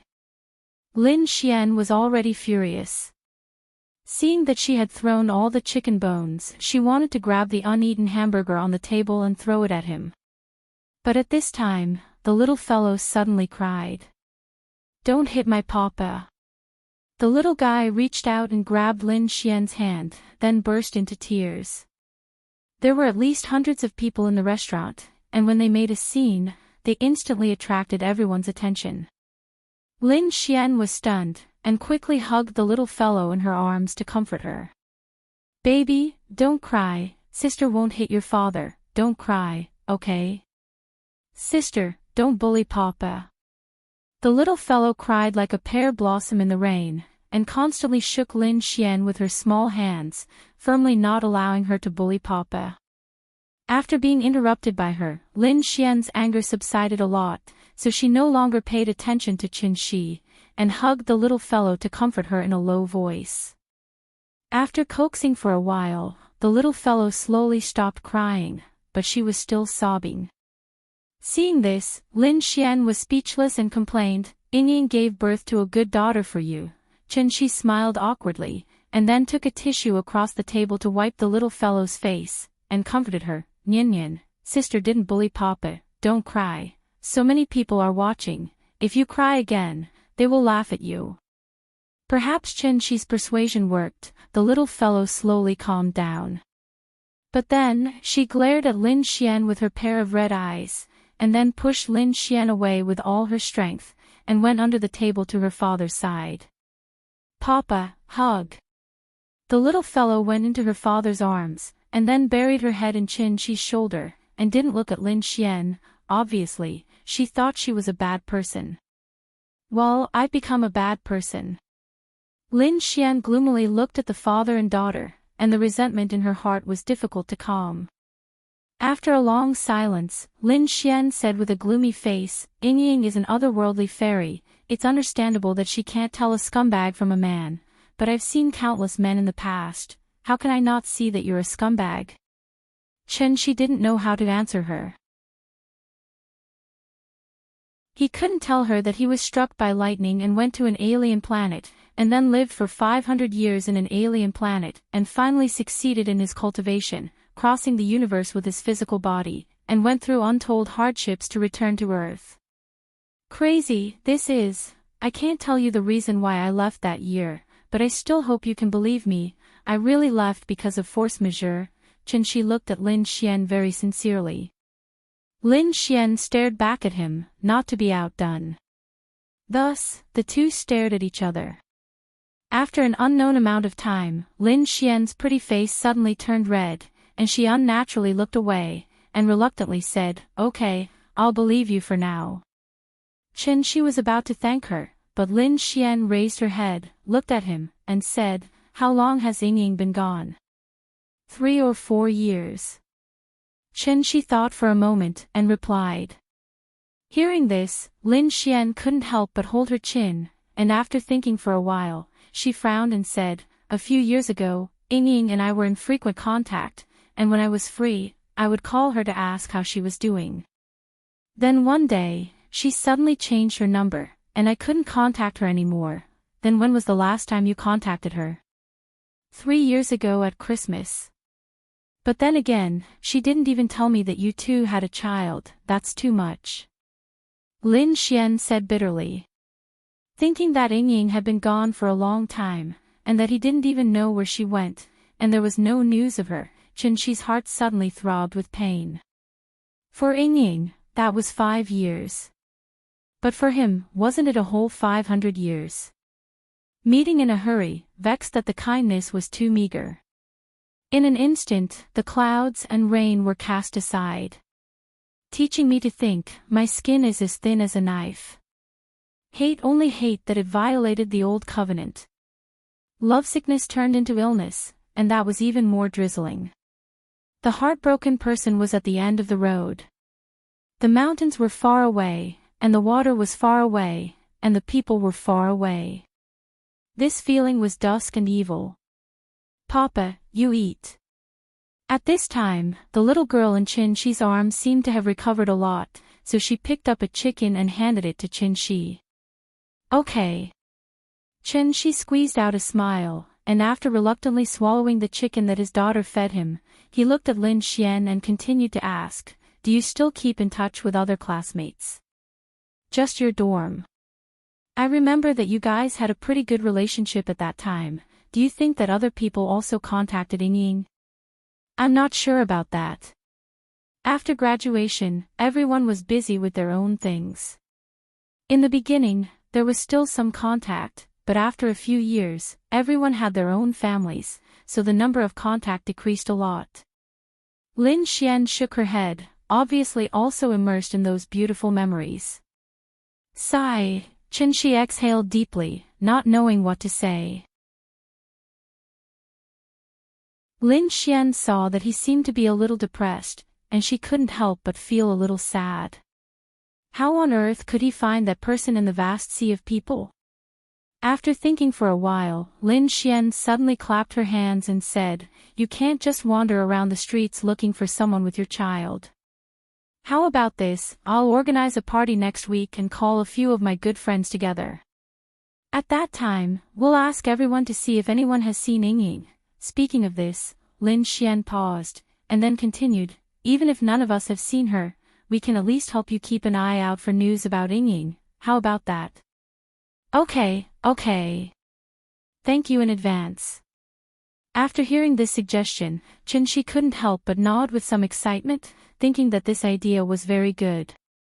What he was worried about now was that there was no clue at all. If someone could provide him with a clue, even if Ying was at the end of the earth, he would definitely be able to get her back. Then that's it for today. Leave me your phone number, I'll contact you when the time comes. Hearing this, Chin-Shi couldn't help but feel embarrassed. She decided that after eating, she must buy a broken phone and use it first. Earth is not the Tianxian world, this place really can't do without a phone. So, he could only say that he accidentally lost his phone and ask Lin Xian to write him a number. You can even lose your phone when you bring a child out to play. Lin Xian looked at Chin-Shi speechlessly, took out a pen from her bag, and then wrote down her number on a napkin. Then that's it, call me after you buy a phone. Lin Xian got up and prepared to leave. Chin-Shi said to the little girl, "Nian, say goodbye to your sister." However, the little girl looked very reluctant.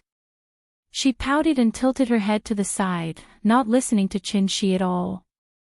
"Sorry, the child is not sensible, I hope you don't mind." Chin-Shi was very embarrassed. However, Lin Xian waved her hand and said indifferently, "It's okay, I'm leaving." After that, she turned and prepared to leave. And Chin-Shi was also prepared to teach the little girl a good lesson. He must let her understand that her behavior just now was very rude. But at this moment, the little girl suddenly turned her head and said loudly to Lin Xian's back, "Goodbye, sister." After that, she stretched out her small hand and waved vigorously. Lin Xian looked back at her cute little face, couldn't help but smile, and blew her a kiss.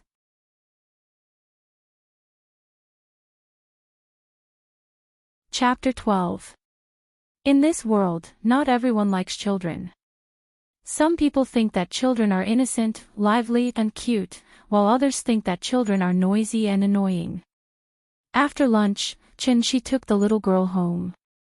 Maybe because she had a lot of fun, the little girl was chattering excitedly all the way. She was very long-winded, so she also disturbed many people on the bus. Finally, a young man in a uniform couldn't help but turn around and stare at Chen Shi. Seeing this, Chen Shi could only smile at him apologetically, and then whispered to the little girl to be careful not to disturb others when talking. After being educated by her father in a low voice, the little girl playfully stuck out her tongue.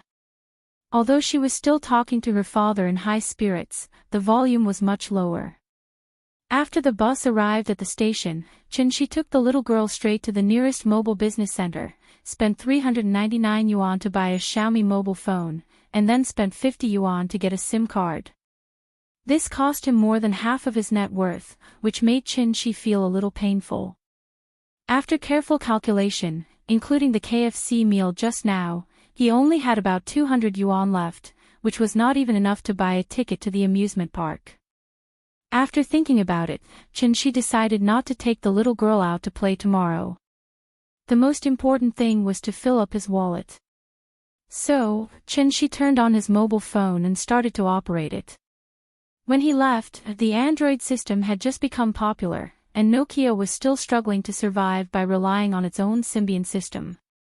5 years later, Nokia had withdrawn from the mobile phone market, and the mobile phone that cost 2,000 to 3,000 yuan was not even comparable to the mobile phone that cost less than 500 yuan now. Thinking about it, it was a little amazing. Chen Shi first sent a text message to Lin Xian, telling her his number, and then took out Ning Zhongguo's business card and called the number on it. The phone was quickly connected, and Ning Zhongguo's polite voice sounded from the other end of the phone. Chen Shi introduced himself and explained the situation to Ning Zhongguo. Although Ning Zhongguo felt a little confused, he did not say anything else. After a few simple polite words, he and Chen Shi set a time for the treatment. Tomorrow morning, 10 o'clock a.m., Jin City Holiday Villa. Jinqing Biayuan was a well-known high-end residential area in Zhonghai City. Its main products were detached villas and large houses. Ning Zhongguo finished the call and returned to the dining table. Ning Chodong, who had been pretending to eat but was actually eavesdropping on his call, immediately frowned and asked, "Dad, did that liar call you?" "How rude. You're full of swindlers and liars. What did he lie to you about?" Ning Zhongguo reprimanded his daughter. Although Ning Chodong didn't talk back, her face was full of displeasure. That liar had actually fooled her father. Thinking of this matter, she felt a little brooding. "Oh, by the way, tell Master Wang later that there will be a distinguished guest at noon tomorrow. Remember to prepare a feast. Also, your second uncle is coming over tomorrow. You should take some time to come back and call Qing Shui back as well. That girl is nowhere to be seen all day. As her elder sister, you should talk to her properly." Wang Zhongguo returned to the dining table and told his daughter about the arrangements for the next day as he picked up some food for her. "Got it." After listening to Ning Zhongguo's words, Ning Chodong nodded, but her eyes were rolling. Suddenly, a wonderful idea came to her mind. She had already thought of how to punish that big liar. The next morning, although the little fellow was a little unhappy that Papa didn't take her to the amusement park today, under Chen Shi's earnest guidance, she finally acted like a little adult and expressed her understanding and support for Papa's sudden overtime work. "Goodbye, Papa. I'll wait for you at home." The little fellow waved her little hand vigorously. Her silly little appearance immediately amused Chen Shi.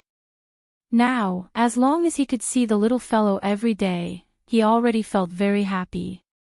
Out of the door, Chen Shi went straight to the bus stop. More than an hour later, he arrived at the expensive Jinqing Biayuan. After taking out his ID card and registering in the security room, Chen Shi entered the community under the guidance of the security guard. Although he said that he was leading the way for him, in fact, he was monitoring his every move. After all, this kind of high-end community was not a place that just anyone could come in and hang out.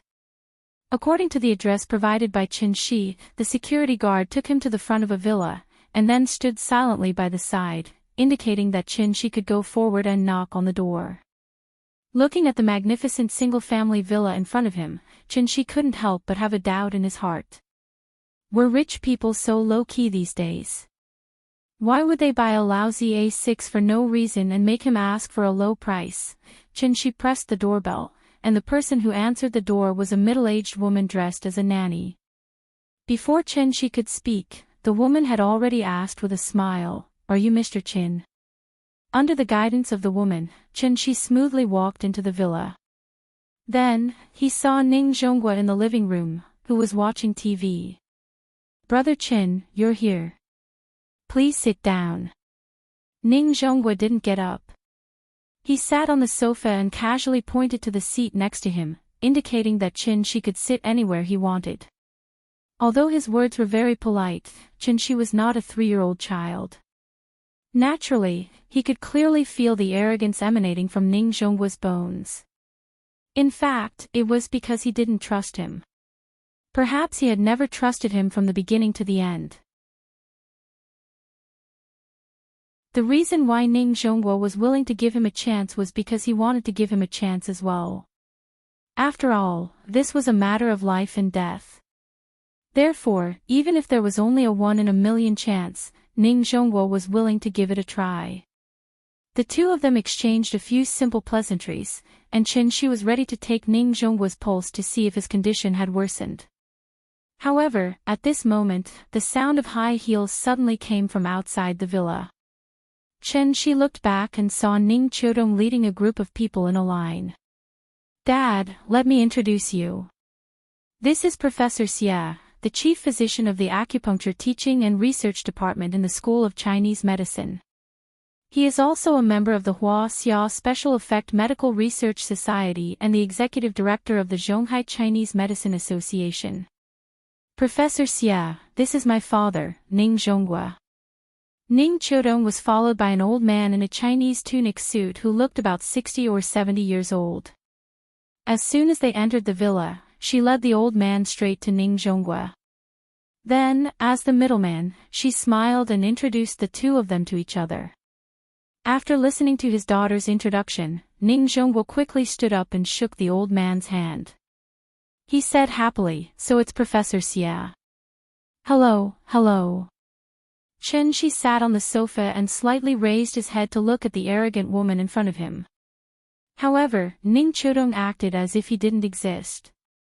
She didn't even look at him. At this moment, a man who was 178 centimeters tall was like invisible air, staying in the corner and ignored by everyone. Looking at Ning Zhonghua and the old man talking happily, Chen Shi couldn't help but touch the tip of his nose awkwardly. But then, he couldn't help laughing.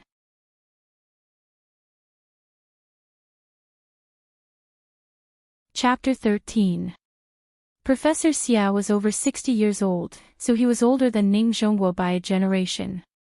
Ning Zhonghua did not dare to be arrogant in front of him, so he quickly got up and shook Professor Xie's hand. After the two exchanged some pleasantries, Ning Zhonghua invited Professor Xie to take a seat. Then, Professor Xie noticed Chen Shi on the side. He saw that Chen Shi was young, so he thought he was from the Ning family, so he asked curiously, "Who is this?" Hearing this, Ning Zhonghua laughed and said, "This is a friend of mine, he also knows medicine. If Professor Xie doesn't mind, we can have a medical exchange later." "Oh, hello." Professor Xie nodded and guessed that Chen Shi was a medical student. He knew that Chen Shi was coming, so he waited here in advance. Professor Xie had seen this kind of situation many times, so he did not find it strange. Chen Shi did not know what Professor Xie was thinking. When he saw Professor Xie nod at him, he bowed slightly in return out of courtesy. Then, Ning Zhonghua looked at the two people who came with Ning Chodong. Behind Ning Chodong was a man and a woman. The man was about the same age as Ning Chodong. He was Ning Zhongping, the second uncle of Ning Chodong. After Ning Zhongping came in, other than chatting with Ning Zhonghua for a while, he did not say anything else. From his words and actions, it was not hard to guess his identity as a soldier. As for the woman at the back, she was younger, about 23 or 24 years old. She was very beautiful, and she looked very similar to Ning Chodong. What was even more amazing was that she had a cold temperament, and she had a natural feeling, like a snow lotus blooming on top of a mountain. When she stood next to Ning Chodong, the two formed a sharp contrast. One was as passionate as fire, and the other was as cold as snow. She was Ning Chodong's younger sister, Ning Qingxue. Ning Zhongguo greeted his younger brother first, then looked at his second daughter who never came home and complained, "Qingxue, you're almost a rare guest. I'm afraid that your second uncle comes home more often than you." Hearing this, Ning Qingxue explained helplessly, "Dad, you know that I've been very busy recently. I can't just be a boss like my sister. Yo, if you think it's easy to be a boss, why don't you give it a try? I'll exchange jobs with you. Do you dare?" Ning Chodong laughed and joked with her sister, but what she got in response was Ning Qingxue rolling her eyes. She was originally sitting in the middle of the sofa, but as everyone took their seats one by one, he consciously sat on the other end of the sofa, keeping a certain distance from the others. This also made him look out of place with the others. Ning Chodong had not looked at Qin since she entered the room, but she had been secretly observing Qin. She was waiting for this swindler to retreat. But she waited for a while, and even after Ning Zhongguo and Professor Xie had chatted for a while, Qin still had no intention of getting up and leaving. Thus, Ning Chodong was angry. Since this swindler was so daring, then don't blame her for not being polite. Thinking of this, Ning Chodong leaned down and whispered a few words in Professor Xie's ear. After Professor Xie heard this, even with his high self-control, he could not help but change his expression at this moment. He then looked at Ning Chodong and asked seriously, "Really?" Seeing Ning Chodong nod with certainty, Professor Xie then turned his head and carefully looked at Qin. He still could not believe what Ning Chodong just said. Could it be that medical swindlers were so rampant now? For a big family like the Ning family, 100,000 yuan was just a drizzle to them. But if it were an ordinary person, wouldn't the life-saving money that they worked so hard to save be cheated away so easily? If they dared to cheat ordinary people of their life-saving money, what else would this group of crazy medical swindlers not dare to do? Killing people was just a tip of the head, but this kind of vile behavior was even worse than killing people with their own hands. No, I have to expose them. Thinking of this, Professor Xie's face could not help but darken. He turned to look at Ning Zhongguo and asked seriously, "I heard from Chodong that Mr. Ning has been feeling a little unwell recently." Sigh. It's an old illness. It's an illness that I left behind when I was young. I've always felt a little uncomfortable, but recently it's become a little more serious. Maybe it's because I'm old and my body can't take it anymore. Is it convenient for me to take your pulse? Sorry to trouble you, Ning Zhongguo nodded and said politely. Qin's judgment was not wrong. Ning Zhongguo would not live past 50 years old because he had suffered a very serious internal injury 5 years ago. After the injury, Ning Zhongguo had gone to many hospitals for checkups. He had seen both Chinese and Western medicine, and had taken countless chest CT scans. However, none of the hospitals could cure his internal injury. What was even more outrageous was that many hospitals could not even check if he was injured or not. This made Ning Zhongguo gradually feel disheartened, and he knew that he did not have long to live. Internal injuries were not diseases.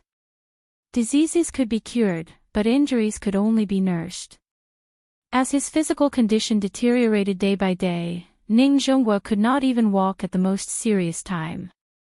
Later on, Ning Zhongguo was introduced to a legendary reclusive expert, and from that expert, he asked for a magical medicine that was said to be able to defy the heavens and change one's fate. Ning Zhongguo did not believe in such mysterious legends at first, and only thought that the other party was a swindler. However, after taking the medicine, Ning Zhongguo suddenly realized that the medicine was really effective. Ning Zhongguo was ecstatic, thinking that he was finally saved. However, at this time, the reclusive expert regretfully told him that there was no medicine in this world that could save the dead. As for him, he was already half a dead man. Although the magical medicine could allow him to stand up and move like a normal person again, it could not cure his internal injury. In despair, Ning Zhongguo returned to Zhonghai and began to arrange his funeral. Ning Chodong also took over his position at that time. He did not know how long he could live. Because he did not want his daughter to worry about him for no reason, Ning Zhongguo had not told her the truth. The reason he chose to believe Qin Shi that day was mainly because Qin Shi was right. He would not live past 50 years old. After all, without that magical medicine, he would have died at the age of 49 with regret. How could he have persisted to this day? At the same time, Ning Zhongguo did not believe Qin Shi. The reason was very simple. Because the reclusive expert had said that his injury could not be cured by anyone in this world. In addition, Qin Shi was just a young man who had no credibility, so Ning Zhongguo's rationality told him not to trust a villain. But in the end, his life was his own. Even if there was only a 1 in a million chance, who would not want to live? Today, when he saw Ning Chodong and Professor Xia visit him, Ning Zhongguo was only slightly surprised. However, he quickly calmed down. Even though Professor Xia was a well-known medical professor in China, in his mind, he was still not as good as the reclusive expert who gave him the magical medicine.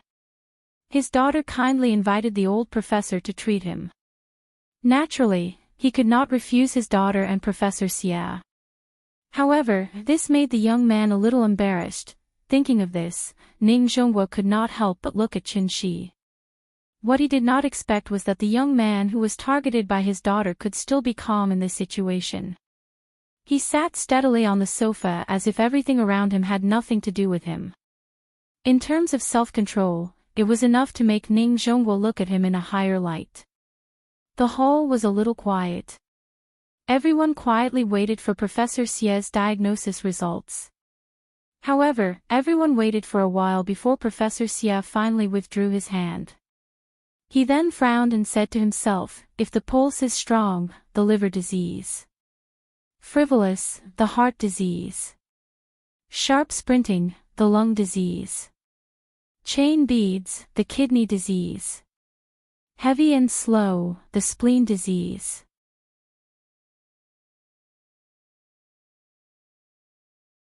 Chapter 14. Professor Xia pondered for a while but did not immediately come to a conclusion. Looking at his expression, it seemed that he was still thinking about how to determine Ning Zhongguo's condition. His every move naturally affected the hearts of the people present. Ning Chodong stood behind Professor Xia and suddenly felt a little nervous. She had always believed that there was nothing wrong with her father's health, but when she saw Professor Xia's actions, she could not help but have some doubts. Could it be, did her father really have some kind of strange illness? Otherwise, why would a leading figure in the medical field take so long to determine whether a person was healthy? As time passed, the atmosphere in the hall became heavier and heavier. Professor Xia still did not speak. Everyone's hearts were getting higher and higher, and they were all worried about Ning Zhongguo. After waiting for a long time, Professor Xia finally spoke. If my inference is correct, Mr. Ning, your heart, liver, spleen, lungs, and kidneys are all damaged. As soon as these words came out, everyone was shocked. Ning Zhongguo was also slightly stunned.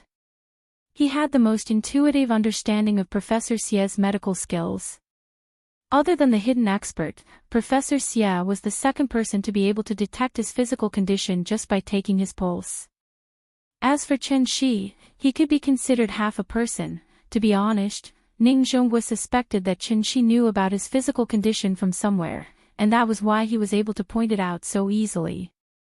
After Ning Chodong heard Professor Xia's diagnosis, she suddenly turned pale and asked anxiously, Professor Xia, is my father seriously ill? Hearing this, Professor Xia gently shook his head and said, I'm not sure yet. This is just my preliminary inference. If you want to understand the specific situation, I'll have to trouble Mr. Ning to come with me to the University of Chinese Medicine. My laboratory has the most advanced medical equipment. I can do a comprehensive examination for Mr. Ning so that I can make an accurate judgment. Okay, then let's not delay. Shall we go now? It was obvious that Ning Chudong was really worried about her father's health, so after hearing Professor Xie's explanation, she quickly walked to Ning Zhongguo's side and complained, "Dad, if you weren't feeling well, you should have told me earlier. I would have gone with you for a checkup. Science is so advanced now. As long as you find the problem early, any illness can be cured. But you kept it from me." At this time, Ning Qingxue, who had been sitting next to them without saying anything, also stood up with a worried expression. She was ready to go with them to Professor Xie's laboratory to take a look. Ning Zhongping looked at the situation and felt that he might have come at the wrong time. The reason why he came here today was mainly to discuss a very important matter with Ning Chudong. However, he did not expect that the medical professor brought by Ning Chudong would find out that there was a problem with Ning Zhongguo's body at this time, so he could only temporarily hide this matter in his heart. It was better to wait until Big Brother recovered before telling him, Ning Zhongping thought to himself as he looked at Ning Zhongguo on the sofa. The family looked at Ning Zhongguo anxiously, hoping that he would follow Professor Xie to the medical school for a checkup.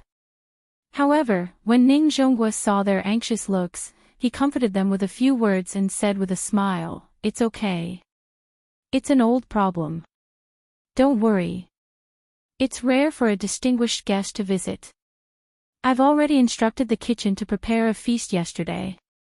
It won't be too late to go after lunch." Dad, it's not even lunchtime yet. What's there to eat? Ning Chudong was an impatient person. When she saw that Ning Zhongguo did not panic at all, it immediately made her angry. She reached out to pull Ning Zhongguo up from the sofa. "That's enough. Look at yourself. How improper." Ning Zhongguo slapped his daughter's hand away and signaled for her to pay attention to her image. Then, he said to Professor Xie, "Then how about this? Sir, please wait for a moment. I'll change into a jacket and go out. After the checkup, I'll set up a banquet to treat you well." "Okay." Professor Xie nodded with a smile. Ning Zhongguo got up and walked to the second floor. At this time, Ning Chudong looked at Qin Shi. Seeing that Qin Shi was still sitting there calmly, she could not help but feel a little angry. Therefore, she directly yelled at Qin Shi, "How long are you going to sit here, you liar? Do you want me to personally send you out?" Ning Chudong crossed her arms in front of her chest and slightly straightened her chin. She looked like a proud queen who was examining a criminal in front of her. The reason why she invited Professor Xie over today was mainly to expose this liar's lies. However, she never expected that after Professor Xie's checkup, she would find out that Ning Zhongguo was really sick. It was all because of this jinx. However, it was all thanks to this liar. Otherwise, she would not have found out about her father's illness. Once a person was old and sick, it could not be delayed for too long. She would just take it that he was lucky. Therefore, after much consideration, Ning Chudong decided not to pursue the matter. However, at this time, Qin Shi suddenly chuckled. He seemed to be disdainful of her words. Seeing this, Ning Chudong could not help but be furious. She shouted, "Why aren't you getting out of here? Do you really think that I can't do anything to a liar like you? Believe it or not, I can send you to prison with one phone call and let you out after 8 to 10 years. The smile on Qin Shi's face disappeared. He looked at Ning Chudong and asked calmly, "You keep saying that I'm a liar. Then tell me, what did I cheat you of?" "What? Do you think you're in the right? You cheated my father of $10,000 the day before yesterday. Have you forgotten already? $10,000. Qin Shi shook his head and chuckled. How much do you think the herbs I bought that day cost? At this time, Ning Zhonghua, who had just walked up the stairs, looked back at the two people who were arguing in the living room. He stopped Ning Qiudong. "Qiudong, don't talk nonsense. This young man has good intentions. I've already asked someone to check those herbs. After taking them, they really do help relieve pain." Hearing this, Ning Qiudong stomped her foot and said anxiously, "Dad, I don't care about the money. I just can't stand this liar's arrogance. I specially invited Professor Xia over today to make this liar back off. But look at him. He's still like a dead pig that isn't afraid of boiling water." As she spoke, Ning Qiudong turned around and stared at Qin Shi. "Even Professor Xia couldn't easily determine my father's condition. You just took his pulse and said that my father won't live past 50 years old. And you keep saying that you can cure him. Do you really think that you're a miracle doctor?" "I can cure him," Qin Shi said calmly. "Get out of here." Seeing that Qin Shi didn't repent again and again, Ning Qiudong was so angry that her face turned red. Perhaps she realized that she had lost her composure, so Ning Qiudong took a deep breath and controlled her emotions. Then, she pointed at the door of the villa and looked at Qin Shi coldly. "I don't want to say it again. Are you going to get out or not?" Hearing this, a cold light flashed in Qin Shi's eyes. He was slightly angry. He stood up and stood proudly in the living room. He looked at Ning Qiudong and said coldly, "The reason why I'm willing to save your father is that I really need money recently, but you have to understand that I didn't make a profit by charging you $100,000. It's you who made a profit. If the King of Hell wants you to die at midnight, I can keep you alive until dawn."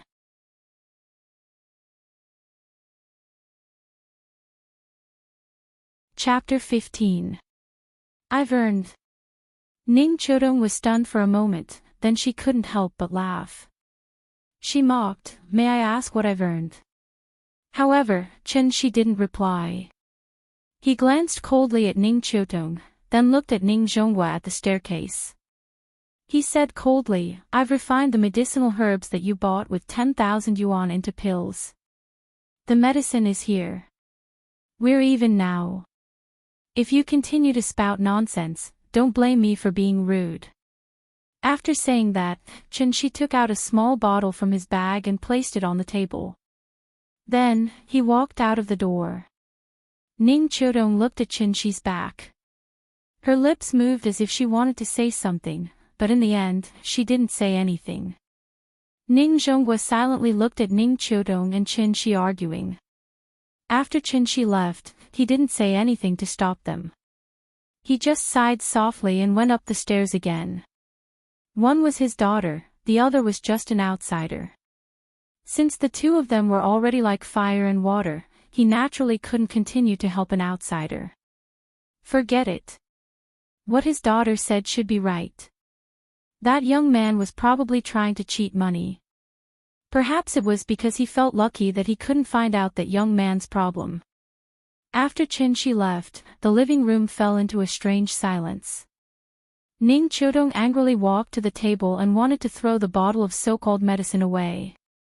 But when she picked up the bottle of medicine, she stopped for some reason. Then, she opened the bottle cap, wanting to smell the pill inside. The moment she opened the lid, a faint smell mixed with the fragrance of medicinal herbs rushed into her nose. She took a light sniff and felt that this fragrance had an indescribable taste. The fragrance was very unique. It smelled fresh and pleasant. In the faint fragrance, there seemed to be a faint bitter smell from the medicinal herbs, intertwining with the fragrance. After inhaling this fragrance into her lungs, she suddenly felt much more awake. This medicine, Ning Qiudong frowned slightly. After thinking for a while, she closed the bottle cap and put the small bottle in her bag.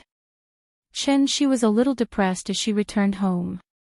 Naturally, he would not be in a good mood after being rolled his eyes at for no reason. There were more than 9,000 herbs, but after careful calculation, the labor cost for this trip was only about 800 yuan. I can earn 800 renminbi in one night.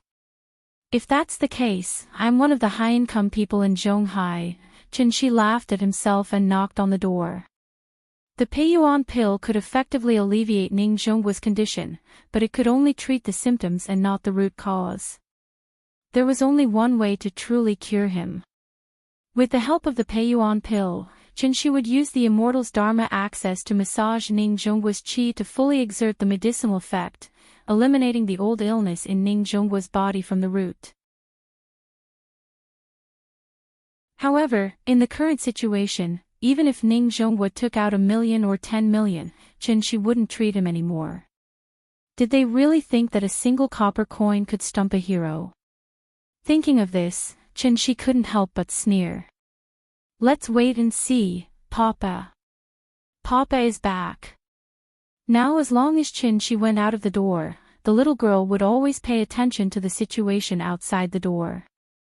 Therefore, even if Chen Shi only knocked on the door very gently, she could accurately hear the sound coming from the door and the noisy animation music. The little girl excitedly jumped off the sofa and ran barefoot to the door. Chen Shi looked at the little head that poked out from the crack of the door, and the dark clouds that hovered in his heart suddenly dissipated a lot. He opened the door, leaned over and picked up his daughter. Then he scratched the tip of her little nose and asked with a smile, "Nian Nian, do you miss Papa?" "Yes." The little girl smiled sweetly. "Good girl, Papa is going home, let's go." Carrying his daughter to the sofa, Chen Shi played with the little girl for a while, then came to the kitchen and handed the last Peiyuan pill to Aunt Zhang. "Aunt Zhang, this is the latest Chinese medicine pill developed by our company, made entirely of Chinese medicine, without any chemicals. It is said that it can effectively prevent diseases, enhance the human body's immunity, and help the elderly. I specially brought one back for you, take it quickly." "Is it really so good?" Aunt Zhang took the small bottle with a smile, opened the bottle cap and smelled it, then asked with a smile, "I have never seen this kind of Chinese medicine supplement before. Do you want to eat it directly or drink it with water?" "Take it orally, take it quickly. I have also eaten this thing. The feeling is similar to dry chewing powder, and it is not too bitter." Chen Shi said, pretending to be very casual. Seeing that Chen Shi repeatedly urged her, Aunt Zhang did not doubt him, poured out the pill, and swallowed it directly. After swallowing the pill, Aunt Zhang only felt a clear stream flowing from her neck to her stomach. It felt like eating a mint candy, which was very comfortable, and she could even rely on the clear stream to clearly feel the flow of the pill. "Oh, this medicine is very good." After taking the pill, Aunt Zhang closed her eyes and felt it for a while. When she opened her eyes again, she felt that everything in front of her was much clearer. Aunt Zhang blinked hard, and felt that the scene in her vision was much clearer. The presbyopia that had troubled her for many years was suddenly cured. God! This is a god of medicine. "Xiao Chen, where did you get this medicine? It must be very expensive, right? Come, I will give you the money." Aunt Zhang pulled Chen Shi into her bedroom, ready to pay Chen Shi for the medicine. Seeing this, Chen Shi hurriedly waved his hand and explained, "Aunt Zhang, this medicine is free. It is a free benefit that our company gives to our employees. This medicine is not on the market yet, so you can't buy it outside." Speaking of this, Chen Shi couldn't help but hold Aunt Zhang's hand and said sincerely, "All these years, thank you for being around. I don't even know how to repay the kindness that our family owes you. You want to give me money for such a small matter, aren't you treating me as an outsider? I am your junior, so naturally, I should give you something good to show my filial piety." However, Aunt Zhang didn't agree, and kept pulling Chen Shi to give him money. She wasn't stupid. This pill with an immediate effect was definitely not simple, so no matter what, she wasn't willing to take Chen Shi's medicine for free. And of course, Chen Shi couldn't take Aunt Zhang's money. He already owed Auntie Zhang too much. How could a single pill be enough to pay it all off? The two of them argued for a while, and finally, Chen Shi convinced Aunt Zhang. Aunt Zhang didn't mention the money anymore. so she kept praising Qin Shi for being sensible and finally taking responsibility like a man. Hearing this, Qin Shi gave Auntie Zhang a hand and started chatting with her with a smile. Traditional Chinese Medicine University. Professor Xie looked at the brand new examination report in his hand and couldn't help but frown. Professor Xie, how is it? Is my father okay? Ning Qiudong stood next to him and asked worriedly. Hearing this, Professor Xie let out a deep sigh and said, my guess was right. Mr. Ning's 5 internal organs are all damaged. Ning Qiudong was shocked, and her face couldn't help but turn pale. Professor Xie looked at her expression and couldn't help but shake his head. However, Ning Qiudong took a deep breath and continued to ask, what else? Seeing this, Professor Xie could only shake his head slightly and fulfill his responsibility as a doctor.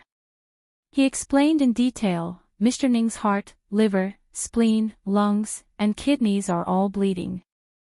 Among them, the lung injury is the most serious. Part of the left lung has necrosis, and must be removed in time. In addition, because of the damage to the 5 internal organs, the black water produced by the wound rotting has accumulated to a certain extent. We must find a way to clean it up, reduce the inflammation, and carry out systematic treatment.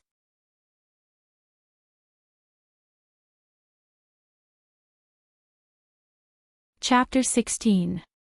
After listening to Professor Xie's explanation, Ning Qiudong froze on the spot. She really wanted to ask Professor Xie if her father's illness could be cured. However, she opened her mouth slightly and her lips squirmed for a long time before she realized that she couldn't even say a word. Was there a need to ask? Although she didn't understand some of the medical terms that Professor Xie was talking about, did Professor Xie really need to explain in this situation? Ning Qiudong stood in the same place. 2 lines of tears suddenly slid down her pale face. In an instant, she felt as if she had returned to her childhood. Their mother had passed away very early, and their father had raised the 2 of them up painstakingly. Later on, the family's conditions became better and better. However, her father was often not home because of work. The 2 of them were left alone in the cold and empty house. Therefore, after they grew up, Ning Qiudong had to go home every night no matter how busy she was at work. This was because she didn't want her father to experience that feeling of loneliness. Because of her family, Ning Qiudong became a strong woman when she grew up. This also gradually made her understand the importance of family. Her father was very dignified and always meant what he said. However, sometimes, he would follow her little temper and let her do whatever she wanted. Gradually, Ning Qiudong also grew up. Although she hadn't married yet and became a glorious mother, she also began to truly understand how her father treated her and her sister.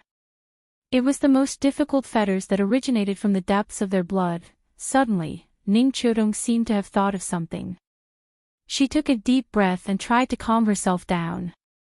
She gently wiped away the tears on her face with her hand. She adjusted her expression and looked at Professor Xie seriously as she asked, Professor Xie, when can we start the treatment? Of course, the sooner the better. I'll call the hospital right away and ask them to arrange an intensive care unit. Professor Xie thought for a moment before he continued, however, I suggest that Ms. Ning go and talk to Mr. Ning about it first. Because his current situation isn't something that can be achieved in a day or 2, I suspect that Mr. Ning might have known about his illness a long time ago. He was just afraid that you would be worried, so he didn't tell you.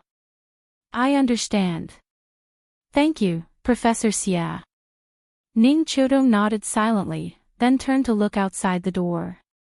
She guessed that her father was still there comforting Qing Shui not to worry. Suddenly, he flipped the ink on the table and smeared the poetry book like an old crow. His father was pitiful and his mother was reluctant to slap him, but his foolish smile made people sigh. Geese, geese, geese, singing to the sky. White feathers float on the green water, red palms pluck the clear waves. Chen Shi sat on the sofa with the little fellow in his arms and taught her to recite Tang poems word by word. Nian Nian was already 4 years old. Naturally, it was time for her to start learning how to read. She was also very smart. It only took her less than a morning to completely recite the Song of the Goose. When the little fellow once again completely recited the entire poem, she excitedly rushed into Chen Shi's arms and asked with a laugh, "Papa, am I awesome?" "Amazing, Nian Nian is so smart." Chen Shi kissed his daughter and then said with a smile, "Come on, Papa will teach you a poem. Recite it with me." 2 Orioles singing in the green willows. 2 Orioles singing in the green willows. The little fellow opened her small mouth, clapped her small hands, and recited it word by word with Chen Shi. A group of egrets flying to the blue sky. The window contains the autumn snow of the West Ridge. The door moors the ship of the East Wu Kingdom. Chen Shi patiently taught his daughter to recite the poem. At this time, a strange ringtone suddenly rang. Chen Shi was stunned for a moment. He thought it was Aunt Zhang's phone ringing. When he was about to ask Aunt Zhang to answer the phone, he suddenly realized that it was his cell phone that was ringing. Chen Shi quickly put the little fellow aside and reached for the phone on the table. "Hello, is this Chen Shi?" Lin Xian's voice sounded at the other end of the phone. Perhaps it was because she heard the little fellow reciting the poem. Lin Xian immediately smiled. Without waiting for Chen Shi to reply, she said directly, "The day after tomorrow, Sunday. I have made an appointment with everyone. You must come." "Well, okay, sorry to trouble you. Remember to bring Nian Nian too. Let them see how cute the daughter of you and Ying Ying is. They will be so jealous." Hearing this, Chen Shi thought for a moment and laughed involuntarily. "Okay, I will bring Nian Nian too." After that, the two chatted for a while and then hung up the phone. Chen Shi put down the phone and looked down. He saw the little fellow secretly sticking to him and eavesdropping with her little ears. Chen Shi smiled and held his daughter in his arms. He scratched her nose with his hand and deliberately asked with a straight face, "When did you learn to eavesdrop on Papa's phone call?" The little fellow did not take it seriously at all. Instead, she giggled and said, "Papa, where are you taking me?" "I am taking you to see the sister from the day before yesterday, okay?" Hearing this, the little fellow immediately pouted and said with dissatisfaction, "No, sister wants to hit Papa. She is a bad person. Sister is joking with Papa. In fact, she is a good person. She likes Nian Nian very much." "Really?" "Of course it is true. Would Papa lie to you?" "Okay, then I can play with her." The little fellow pretended to be reserved and said. Looking at his daughter's proud appearance, Chen Shi suddenly laughed. Zhonghai Medical College Affiliated Hospital, ICU. Ning Zhonggui changed into a hospital gown and sat on the edge of the bed. He looked at the expressionless Ning Qiudong helplessly. To be honest, he had long thought that he would have such a day. However, he did not expect this day to come so suddenly. "Qiudong, why don't we go home? You see, Papa usually has no major problems. He can eat and exercise. There is no need to make such a big fuss, right?" Looking at his daughter's cold expression, Ning Zhongguo's tone was no longer as harsh as usual. His tone was like that of a child who had made a mistake and was anxiously waiting for her parents to scold her. "No, we will go home after you finish the surgery." She looked at her father who was sitting on the hospital bed with a crooked back, shaking his head and smiling bitterly. Ning Qiudong's expression was still cold, but her heart seemed to be dripping blood. When had Papa ever shown such an attitude in front of her? The more Ning Zhonggui acted like this, the more Ning Qiudong understood his current thoughts. Papa had always known about his physical condition, but he had been hiding it from her. Since she already knew, Papa naturally did not need to hide it anymore. Looking at her father who had aged a few years in an instant, and then looking at his weakness and helplessness that was exposed for the first time because he could no longer continue to hide it, Ning Chodong's heart was broken. The ward suddenly became quiet. The father and daughter looked at each other for a while. Finally, Ning Zhongguo was defeated. He shook his head, as if he was talking to himself, and said, "Okay then, I will sleep first. Call me when Professor Xie is ready." "Okay." Ning Chodong nodded expressionlessly, then turned around and walked out of the room. However, the moment she turned around,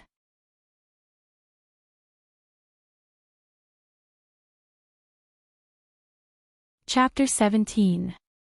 Outside the room. As soon as Ning Chodong walked out of the door, Ning Qingxue immediately stood up from the chair next to her and asked anxiously, "Is Dad okay?" As she spoke, she wanted to go in and check, but Ning Chodong suddenly reached out and stopped her. "It's okay, let him rest." Ning Chodong forced a smile. Ning Qingxue was stunned. Looking at her sister's slightly red eyes, she couldn't help but feel sad. The two sisters looked at each other, and there was a sense of sadness in their hearts. Ahem. Ning Zhongping coughed softly and comforted them. "Don't worry, Professor Xie's medical skills are superb, he will definitely cure your brother." Ning Chodong nodded, thought for a moment, then looked at Ning Zhongping and asked, "Second uncle, do you know when my dad got injured?" "How did he get injured?" Ning Zhongping shook his head, indicating that he didn't know. "That's weird. Professor Xie said that my dad didn't get sick naturally, it was most likely caused by an external force, but he couldn't say for the time being what caused it. Anyway, my dad's condition is very strange." Hearing that, Ning Zhongping suddenly seemed to have thought of something, and his face couldn't help but change. Ning Chodong was only thinking about Professor Xie's words, so she didn't notice the strange expression that flashed across his face. The surgery began very quickly. Ning Chodong, who had always been very strong, finally broke down the moment she saw her dad being pushed into the surgery room. She leaned against the wall and slid to the ground weakly. She covered her face with her hands and cried out loud. She wasn't ready yet, nothing could happen to her dad. Perhaps it was because Ning Chodong's emotions, Ning Chodong, who was always cold and didn't seem to have any emotional fluctuations, was now crying and squatting down with Ning Chodong in her arms. Ning Zhongping sat on the chair silently, watching the two sisters crying on the ground. He wasn't good with words, and now he didn't know how to comfort them. Unknowingly, he had already clenched his fists. The white knuckles and bulging blood vessels were all a reflection of his heart. He had already roughly guessed when his elder brother was injured. This enmity must be avenged. After a long time, the lights in the operating theater finally went off. When she saw Professor Xie walk out of the operating room, Ning Chodong's heart tightened. "Professor Xie, my father," because she was too excited, she couldn't even speak clearly at this moment. Her whole body was trembling uncontrollably, and she looked particularly pitiful. "Don't worry, the operation went smoothly. The necrotic part of the lung has been successfully removed. Next, he will be hospitalized for a period of observation. After that, I will prepare the next stage of treatment for Mr. Ning." Professor Xie took off his mask and said tiredly. After all, he was already old and had not been the chief surgeon for a long time. Therefore, this surgery was really tiring for him. Fortunately, the surgery was a success. Therefore, when he saw Ning Chodong's haggard appearance, he patted Ning Chodong's shoulder with a smile and comforted her.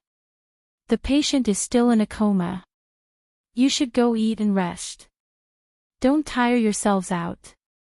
Ning Chodong's heart, which had been hanging in mid-air, finally calmed down. The moment she relaxed, her entire body seemed to have lost all strength in an instant. Suddenly, she fell limply to the ground. Fortunately, Ning Qingxue reacted quickly and supported Ning Chodong, preventing her from falling to the ground.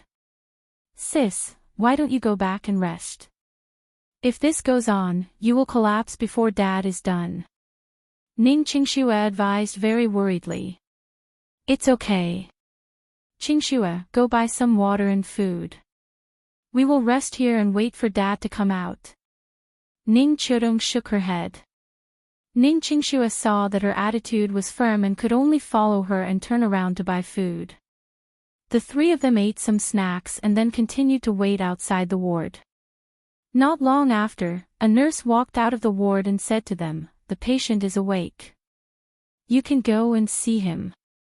But remember, don't let the patient eat anything." Ning Qiudong ran into the ward excitedly with her sister.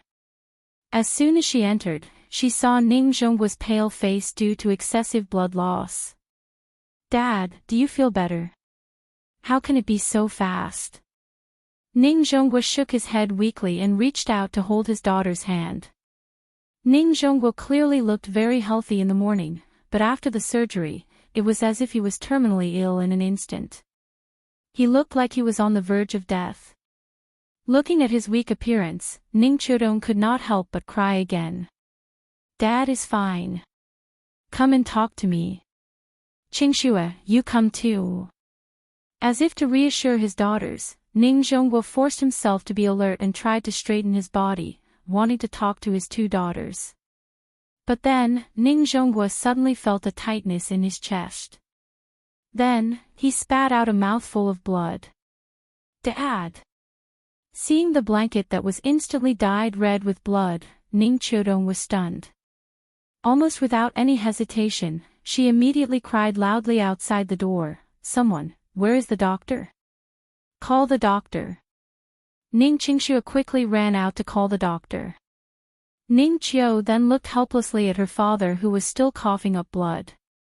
This sudden turn of events made her cry like a child. She no longer looked like a strong woman. "Dad, don't scare me. Didn't Professor Xie say the surgery went smoothly? How could this be? Cough cough. I'm fine. Don't worry."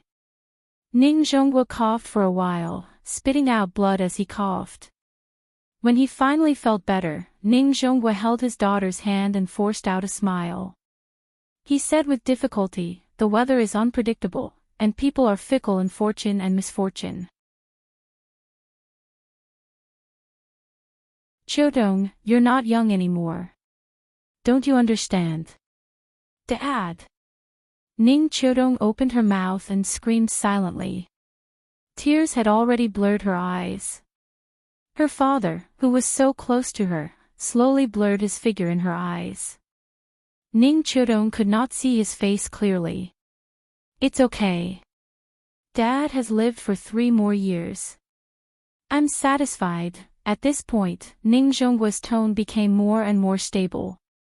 His words became clearer and clearer. He seemed to be much better. But in Ning Qiudong's eyes, this was a sign of terminal lucidity. She cried and shook her head. She shouted with a hoarse voice, "Dad!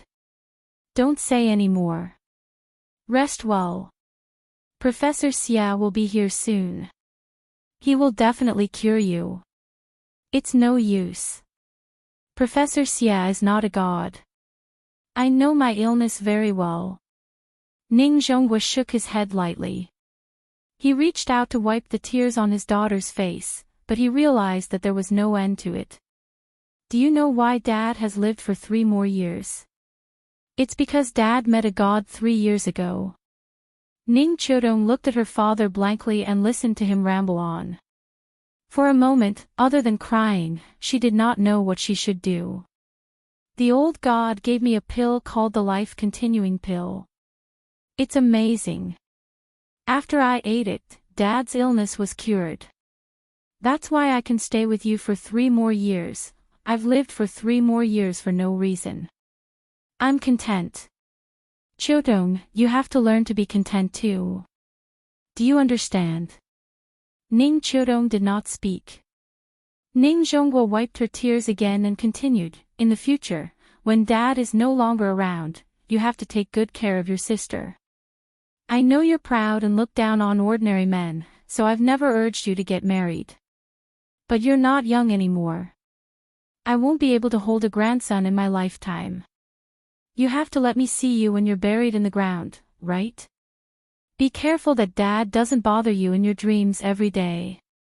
At a time like this, Ning Zhongguo was still in the mood to joke. He even chuckled to himself.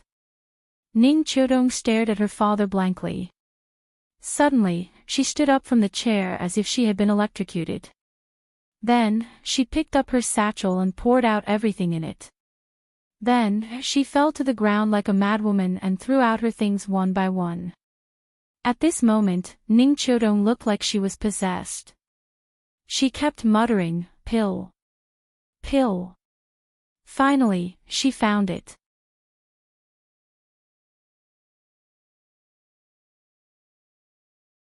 Chapter 18. Ning Qiudong trembled as she picked up the small bottle. It was a very ordinary plastic bottle, just like the plastic bottle used to store medicine in a typical household. Pills. Ning Qiudong's hands trembled a little, but she couldn't control herself. She opened the bottle cap, looked at the pills inside, and smelled the fragrance coming from the pills. Suddenly, the scenes after her contact with Qin Shi quickly flashed through her mind. She couldn't help but mutter to herself, "Liar, Qiudong. What's wrong?" Ning Zhongguo looked at his daughter's sudden abnormal behavior and was immediately frightened. He quickly turned his body, wanting to see what his daughter was doing on the ground. However, this movement immediately affected his wound, and he suddenly spat out a mouthful of blood. Ning Qiudong was alarmed by her father's actions. She quickly stood up and poured out the pill.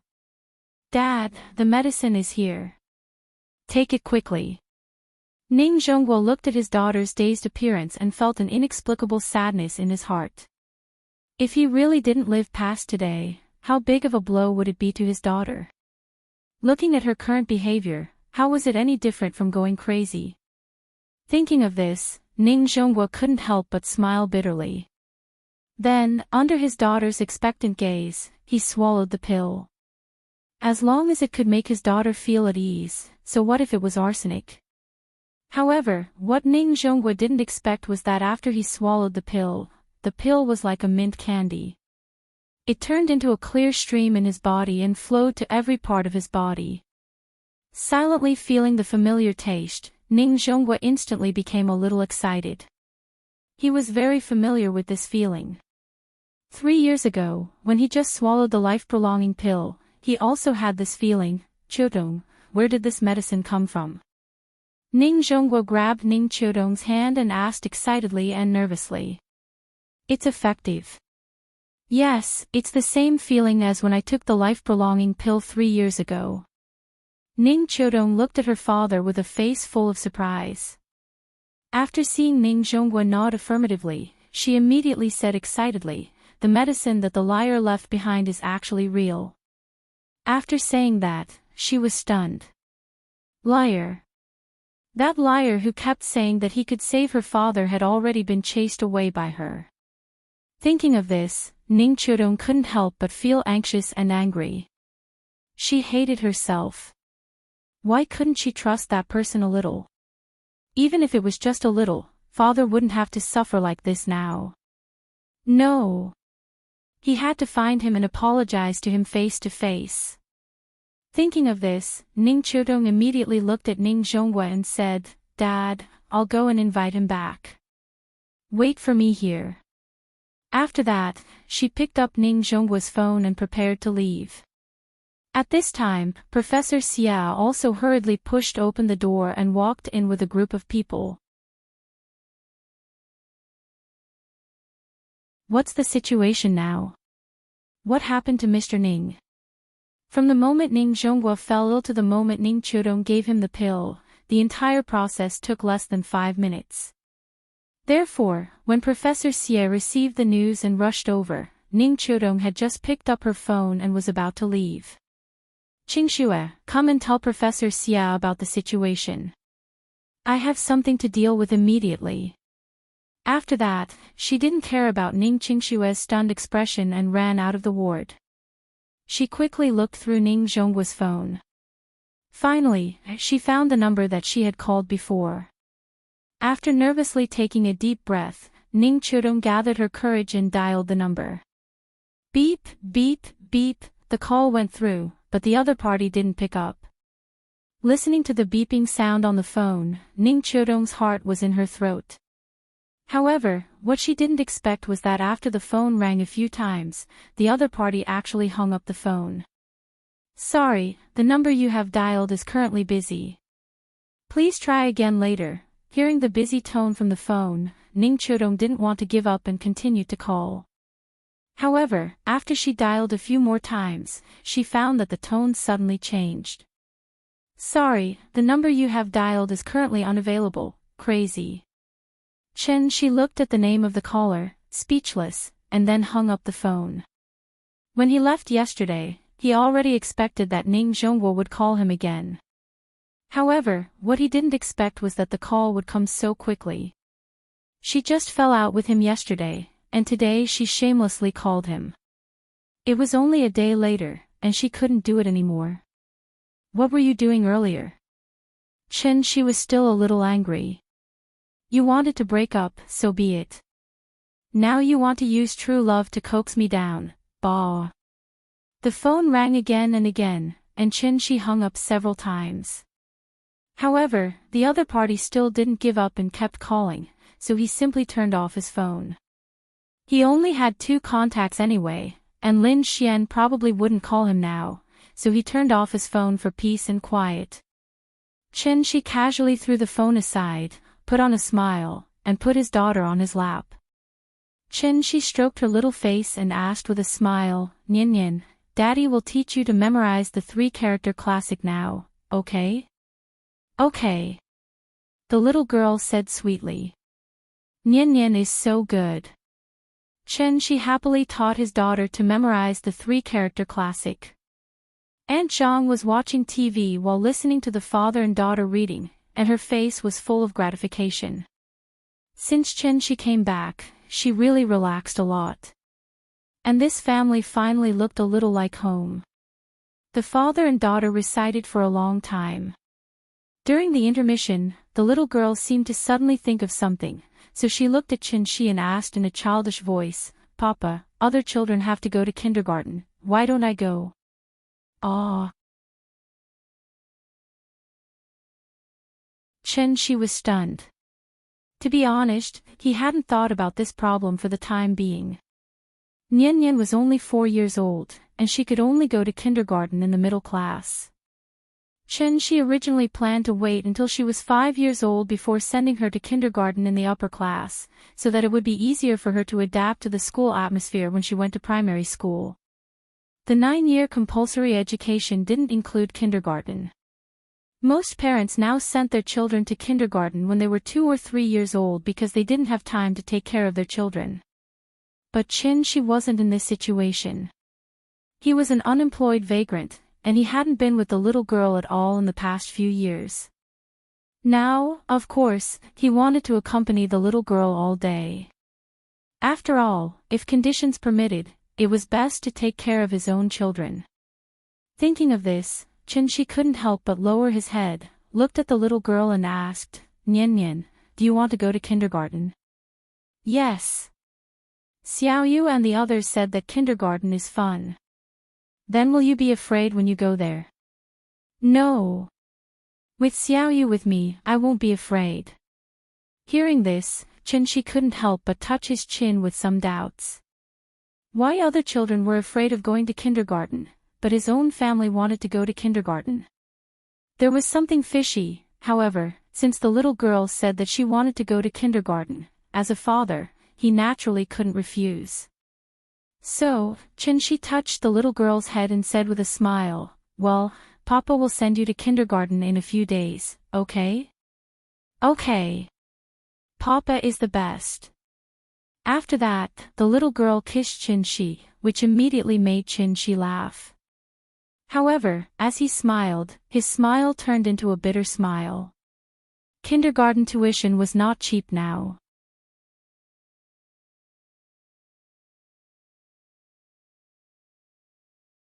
Chapter 19.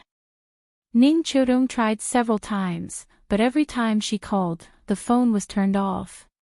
She had no choice but to stop. Thinking that the guy who could save her dad was driven away by her own hands, she felt extremely guilty and uncomfortable. Ning Chodong, Ning Chodong. You are so conceited, shallow, and ignorant. Thinking and thinking, Ning Chodong suddenly slapped herself in the face. After a crisp paw sound, a few fingerprints appeared on her beautiful face. This palm strike was not light at all. Ning Chodong walked to a chair and sat down dejectedly. Her eyes were empty, like a walking corpse. This matter was indeed a huge blow to her. Dad was seriously ill, but she drove away the doctor who could cure him. Thinking about it, she felt a bit ironic. Every time she thought about how she told people to get lost at home, she wanted to bang her head against the wall and die. This time she offended people badly. What to do? Ning Chodong sat in a daze for a while. Suddenly, she slapped herself in the face again. After she was done, Ning Chodong suddenly started giggling like a maniac. In the empty corridor of the hospital, she was the only one with disheveled hair sitting on a chair and giggling. If someone were to accidentally pass by, they would probably be severely shocked by her. After laughing for a while, Ning Chodong finally stopped giggling, and then took a deep breath. Then, she gently brushed her hair with her hand. After straightening out her messy hair, she raised her hands and rubbed her red and swollen eyes. When she put her hands down, at that moment, she seemed to be a different person. Although her eyes were still red and swollen, and her long black hair was still a bit messy, but her whole spirit was completely different from before. The arrogant queen of Zhonghai was back. She picked up her dad's phone and dialed a number. After dialing, she calmly said to the other side of the phone, "Old Hu, it's me. Put down everything you're doing and come to my house. Pull up the surveillance video from yesterday morning and see if there's a young man in it. I want you to help me find all the information about him within 3 days. Can you do it?" After that, Ning Chodong quietly waited for a reply from the other end of the phone. After hearing the other party's response, she continued, "I don't care what methods you use, but I want to find this person within 3 days. Zhonghai is not a big city, I hope you can give me some good news." With that, she hung up the phone and walked toward Ning Zhonghua's ward. In the ward, Professor Xia was still carefully asking about Ning Zhonghua's current situation. Ning Chodong glanced at Ning Zhonghua and found that his complexion was much better. It seemed that the pill really had an effect. Then, she picked up the things on the ground one by one as if there was no one around. Ning Qingshuan noticed her sister's strange behavior and squatted down to help her pick it up. At the same time, she asked with concern, "Sis, are you okay?" "I'm fine, don't worry." Ning Chodong smiled and took the things her sister handed over. Then, she looked at her and said, "I'm going out later. You can take care of Dad, is that okay?" "No problem, I've already asked for leave from my boss." "Then I'm relieved." Ning Chodong put the things one by one into her bag, then stood up and patted her sister's shoulder. "I'm leaving. Call me if you need anything." "Okay." Ning Chodong turned and left the room again. Ning Qingxua stood there and looked at her sister's back thoughtfully. She felt that something was different about her sister. Kongju Community. Chen Shi carried Nian to the door. Then, as if he suddenly remembered something, he turned around and shouted into the house, "Auntie Zhang, we're going out. We'll have dinner outside. Don't leave any food for us." "Okay, go.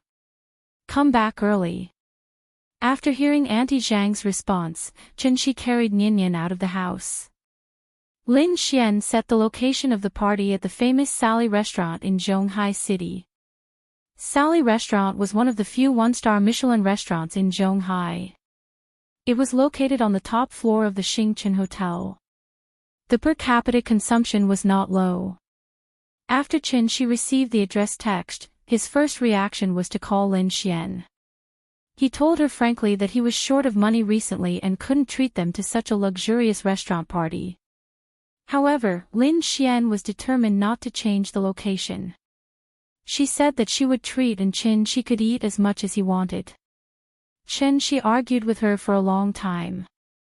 In the end, he couldn't persuade her and could only reluctantly agree. This made Qin Shi feel a little emotional. He had only been back for a few days, but he owed more and more favors. He would have to pay her back in the future. The little girl now seemed to be used to going out alone with Qin Shi and no longer clamored for grandma to go with her. Qin Shi walked with her for more than an hour and changed 2 buses before they finally arrived at the destination of the trip. Papa, it's so beautiful here. The little girl was born and raised in Zhonghai, but she had never been to the most prosperous core area of Zhonghai. So after getting off the bus, she immediately became excited, pointing to the surrounding buildings and exclaiming, "Let's go, Papa will take you to see Dianjiang." Dianjiang was a landmark river in Zhonghai. It flowed through the downtown area of Zhonghai and was the last tributary of the Yangtze River before it merged into the East China Sea. The so-called Dianjiang was actually looking at the modern buildings on both sides of Dianjiang. Xingchen Hotel was on the edge of Dianjiang. Qin Shi carried Nian and walked all the way to the hotel along the riverbank. It was not yet 5:00 in the afternoon. The warm sun was shining on their heads and the salty sea breeze was blowing. The little girl immediately shouted excitedly toward the river. "Papa, look, a boat." The little girl pointed to a yacht and cried out excitedly. In her concept, running on the road was a car, floating on the water was a boat, and flying in the air was an airplane. As for yachts and cruise ships, cars and buses, in the eyes of the little girl, of course, they could only be distinguished by size. "Nian, do you like the sea?" "I like it. I haven't been to the sea yet. When will Papa take me to play in the sea?" The little girl asked with a pout. "When you grow up, Papa will take you to play in the sea." "No, I want to play in the sea." The little girl did not want to do it. She sat on Qin Shi's arm and shook her feet vigorously, shouting that she wanted to play in the sea. "Today we are going to find our sister. Papa will take you to the beach to play another day, okay?" Qin Shi felt that his mouth was also cheap. He asked her if she liked the sea. This behavior was simply courting death. The father and daughter strolled along the river bank to the hotel. At this time, Qin Shi's phone just happened to ring. "Hello, Qin Shi, have you arrived?" "Just arrived, at the entrance of the hotel." "Where are you?" "Hey, don't move, I see you." "Here." Qin Shi held the phone and looked around. Lin Xian was standing at the entrance of the hotel, constantly waving at him. Lin Xian was wearing a white dress today, with light nude makeup. Her hair was tied up high on the top of her head, looking particularly dignified and elegant.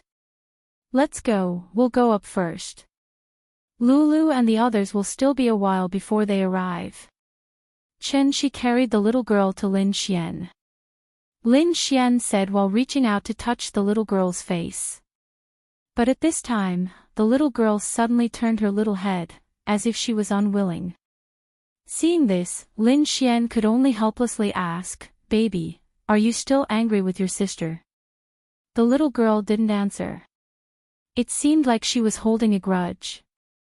So Lin Xian pretended to be very sad and pretended to sob, sob. "I'm so sad, baby is ignoring me." This trick was effective. The little girl immediately turned her head, looked at Lin Xian, and said very generously, "Don't cry, I forgive you." Hearing this, Lin Xian immediately beamed with joy and hurriedly asked, "Then can big sister hug you?" The little girl seriously considered it, then reluctantly nodded. Lin Xian immediately laughed and took her from Qin Shi's arms. At the same time, she didn't forget to flatter her, "Let's go, I'll take you to eat good food. I guarantee you'll be satisfied with the taste. Chen Shi helplessly followed behind her. Seeing her talking to Nian Nian like a child, he couldn't help but feel a little emotional. After so many years, she still hadn't changed. Asterisk asterisk asterisk asterisk asterisk asterisk asterisk asterisk asterisk asterisk. Thank you to Li Shu Zhen. Blood CV sticks for the tips.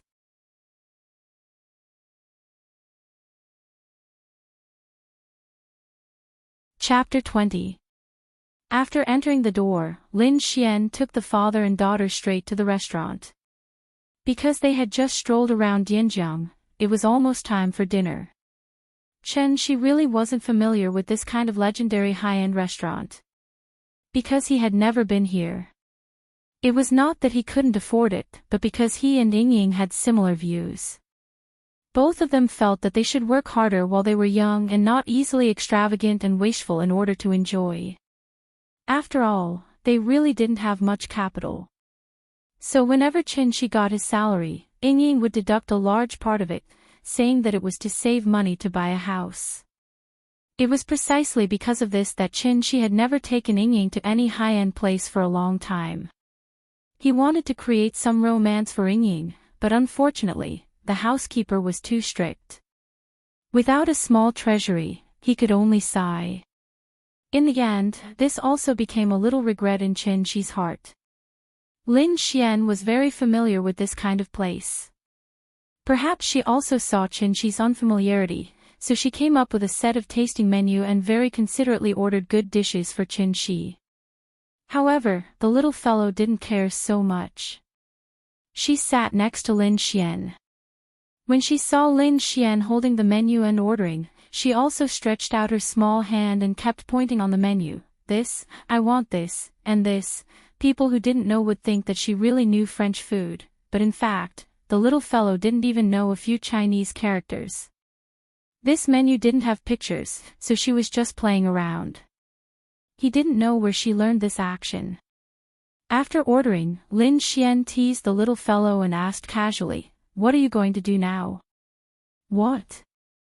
Chen Shi didn't understand the meaning of Lin Xian's words. "Didn't you just come back from abroad? Have you found a job? Or do you want to start your own small business?" Everyone was not young people who had just left school. Lin Xian had been in society for so many years, and she had already developed a pair of discerning eyes. With a casual glance, she could naturally see Chen Shi's current value.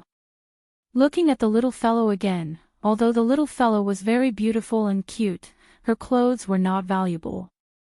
It was very much like the street stalls in the urban-rural fringe. Chen Shi was not a worldly person, so even if he dressed casually, Lin Xian didn't find it strange. But as the saying goes, a son should be raised poor, a daughter should be raised rich. If there were conditions, a father would obviously not treat his daughter badly, so there was only one conclusion. Chen Shi's current situation wasn't very good. "I haven't found one yet.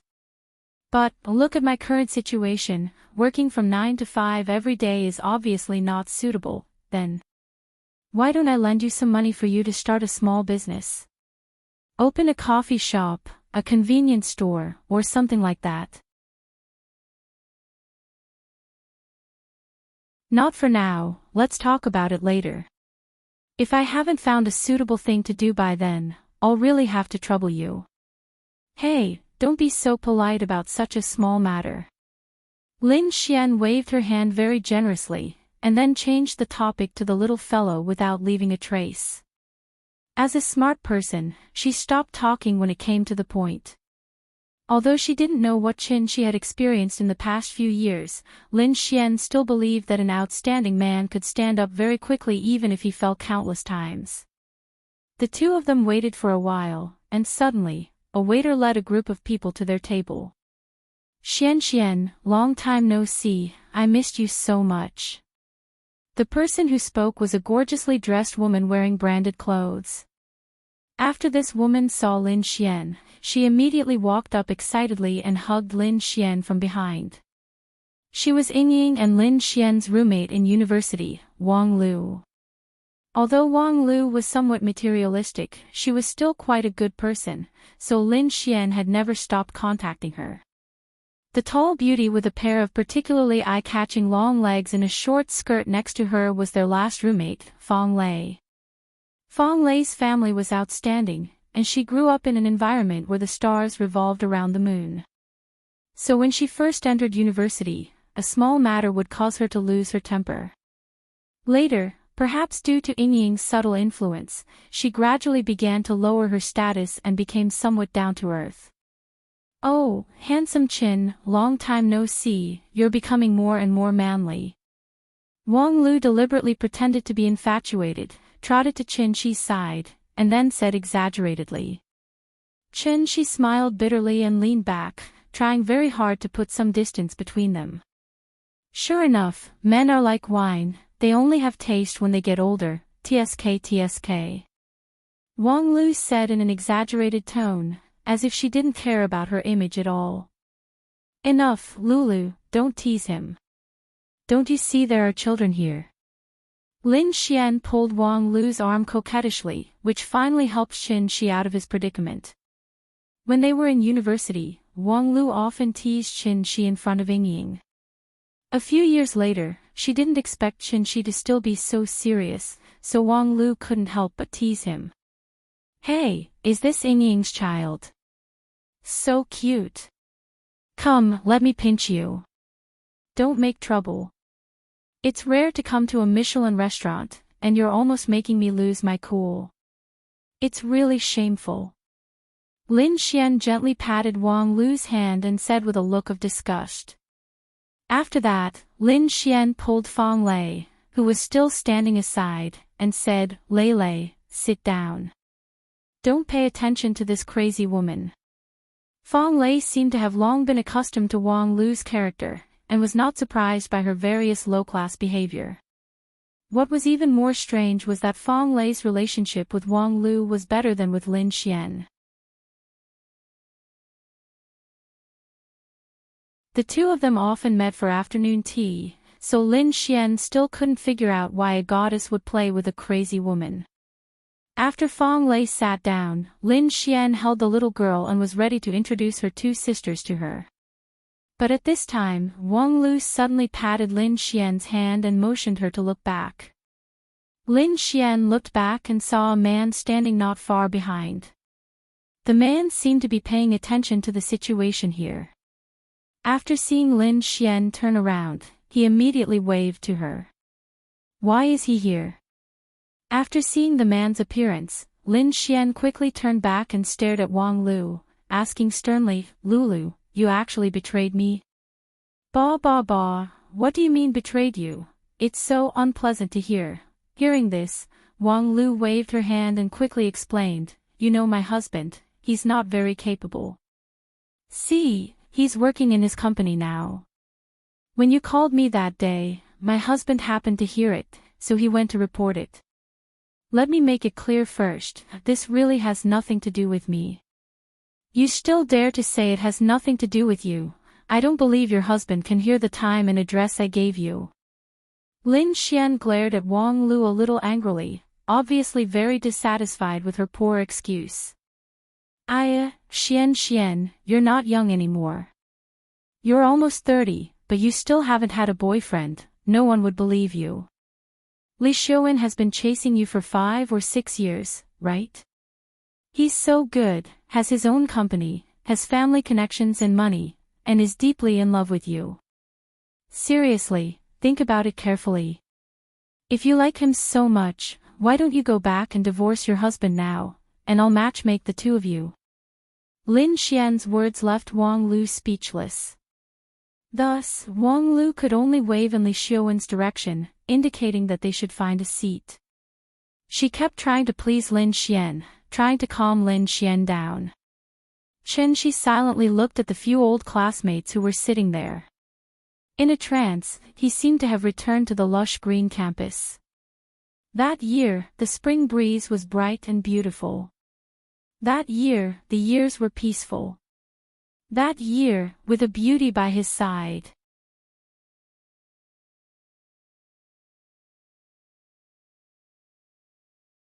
Chapter 21. Everyone had their own life trajectory, but all in all, most people were still ordinary and ordinary. Lin Xian was not from Zhonghai. After graduating from university, she stayed in Zhonghai to work alone. Her development over the years had been quite smooth. Before the age of 30, she had become the HRD of a well-known multinational company. In Zhonghai, this international first-tier city, she could be considered a successful person. Wang Lu got married and became a housewife. But she had always been a money worshipper, but her husband was not a rich second generation, nor was he rich at all. Her husband was a senior who had been pursuing her in university. After graduation, he was neither high nor low, but now he was a middle-level manager in the senior's company. In Wang Lu's own words, she had been blind to agree to his proposal back then. But in fact, looking at the happy expression on her face, how could she be dissatisfied with her husband? Fang Lei worked in her own company, and in a few years, she should take over everything in the company. Her fiancé was a top student who studied abroad with the same social status as her. The two were quite satisfied with each other. Once they got married, her life could be considered complete. Only Chen Shi, his development was beyond everyone's expectations.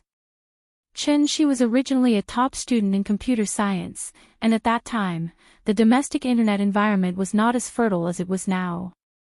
It could be said that it was a blue sea that had not yet been fully developed.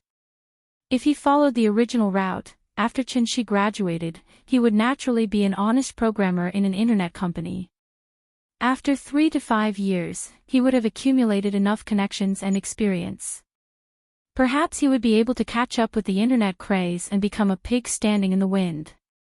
Standing in the wind, even a pig could fly. Heroes are created by the times.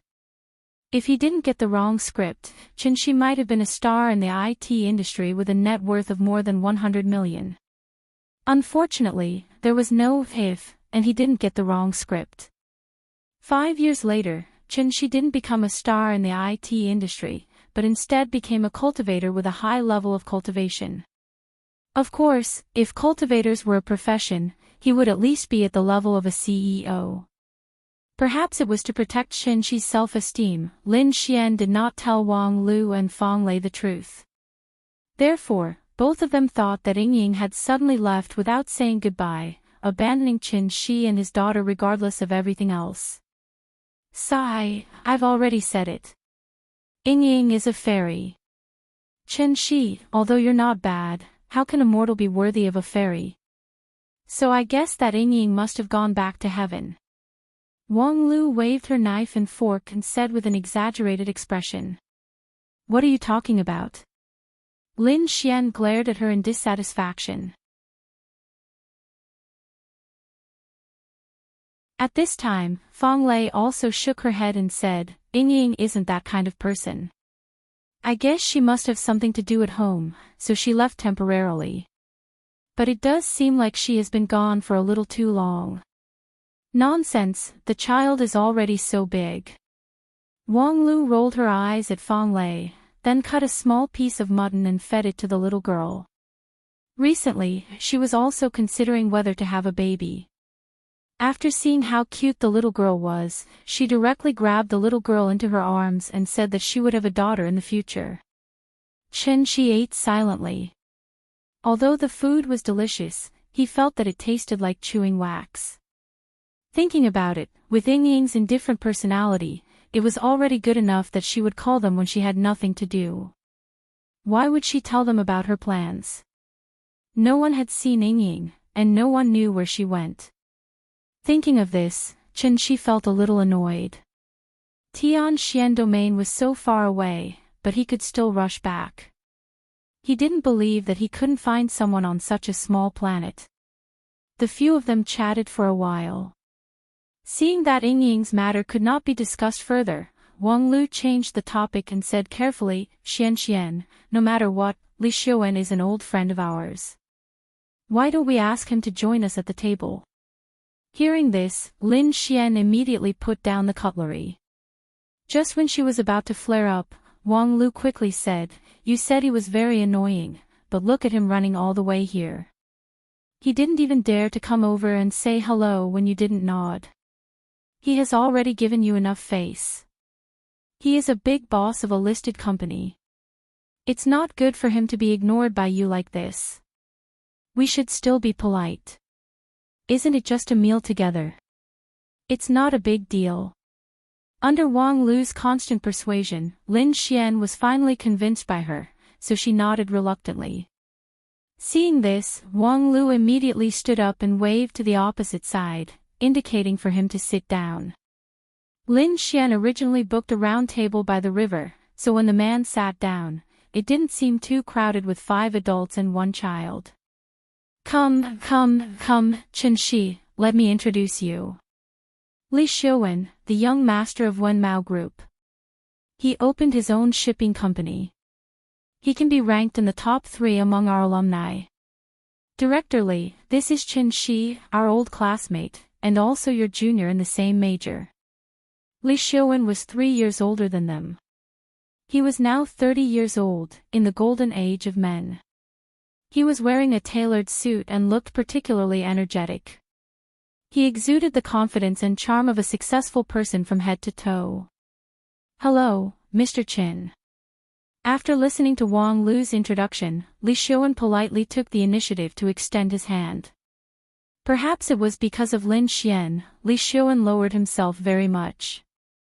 He didn't seem to put on any airs and felt very approachable.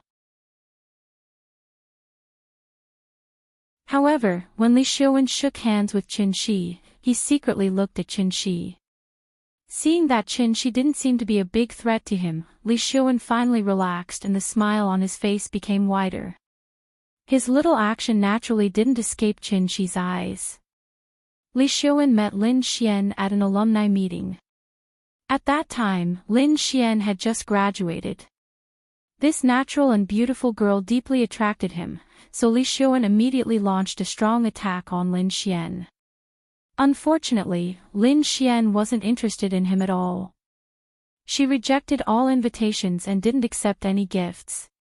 The relationship between the two didn't make any progress for a long time, so Li Xiuwen had no choice but to poach Wang Lu's husband to his company. He planned to use Wang Lu's side to save the country in a roundabout way. Reality proved that this method was very effective. Recently, the number of times he and Lin Xian sat together for dinner gradually increased. Although there were always other people in the way, at least there was progress, right? Lin Xian didn't actually hate Li Xiuwen that much. The reason why she was so cold to Li Xiuwen was mainly because she didn't want to give him any hope. Actually, what Wang Lu said made sense. He was 30 years old, rich, and handsome. Moreover, he had pursued her for 5 to 6 years. His perseverance alone was enough to make many girls fall for him. However, Lin Xian didn't think so. Although she looked carefree at times, deep down, she was a very feminine woman. If she had to find a reason to reject Li Xiuwen, then Lin Xian would only have one reason: it felt wrong. The meaning of these 4 words was very simple. That was, no chance. However, Li Xiuwen didn't believe in this. He had been in the field of love for many years, but he really hadn't met someone like Lin Xian. Therefore, the more Lin Xian rejected him, the more enthusiastic he became. Thinking about it, a 30-year-old unmarried man, which one of them was easy to deal with?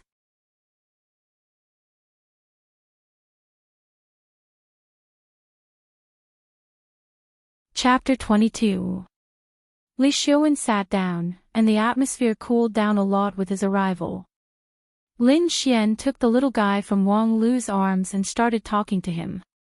Perhaps he was used to Lin Xian's indifference, but Li Xiuwen didn't feel awkward at all. He smiled and took out a card from his pocket and put it on the table.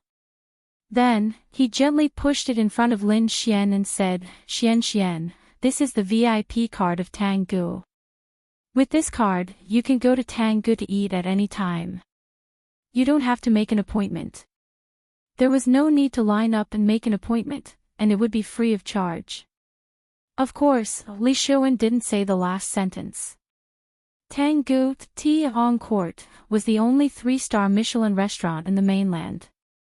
It focused on traditional Hua Xia and Cantonese dishes. The per capita consumption was about 1,000 yuan, and every meal had to be booked at least a month in advance. However, after he finished speaking, Lin Xian didn't react at all, as if she hadn't heard him at all. At this time, Wang Lu's eyes immediately lit up and she shouted. She took the card in her hand and looked at it carefully. Then, she said in surprise, Tangu also has a membership card. Why haven't I heard of it? In the past, every time I went, I had to call in advance to make an appointment. Sometimes, I had to wait a month for a seat. After that, Wang Lu handed the membership card to Lin Xian and said with a smile, Xian, quickly accept it. In the future, I can bask in your glory and have a big meal at any time. Not interested. Hearing this, Lin Xian didn't even look at it. She held the little guy and asked, Baby, are you full? The little guy nodded and said in a childish voice, I'm full. Thank you, sister. Good girl, Muo. Lin Xian kissed Nianyan's little face and continued to ask, Do you want sister to take you to see Dianjiang? Dianjiang is beautiful at night. Okay. The little guy was a little impatient from sitting, so he immediately stretched out his hands and hung himself around Lin Xian's neck. Lin Xian supported her little butt, got up and said, I'll take the child upstairs to have a look. You guys take your time eating. After saying that, she got up and left, leaving everyone looking at each other. The atmosphere was a little awkward. Not long after, Fang Lei also put down the cutlery in her hand and got up to go to the balcony above the restaurant. It was obvious that he couldn't eat anymore. Li Shuan called the waiter over to pay the bill, but he was told that a lady had already paid the bill. He could only look at Wang Lu helplessly. It was indeed difficult to deal with him, because Qin Shi was there. Li Shuan couldn't discuss anything with Wang Lu in front of Qin Shi, so he could only order the waiter to clear the table. After that, Li Shuan prepared to head to the balcony to see if he could find a chance to talk to Lin Xian alone. Qin Shi followed behind the two and prepared to go up and sit for a while.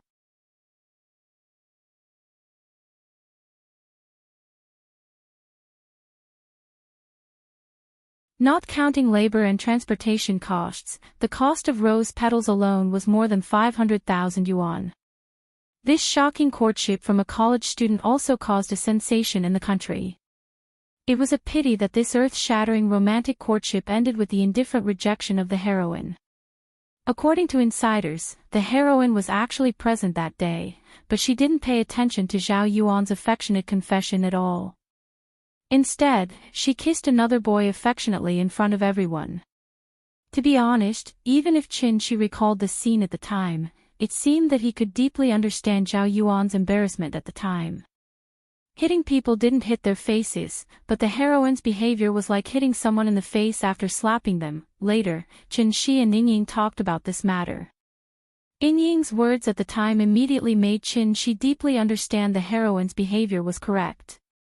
She clearly knew that she had a boyfriend, but she still put on such a big show and called so many people to support her. You say, if the girl agreed at the time, what kind of experience would the girl's boyfriend have?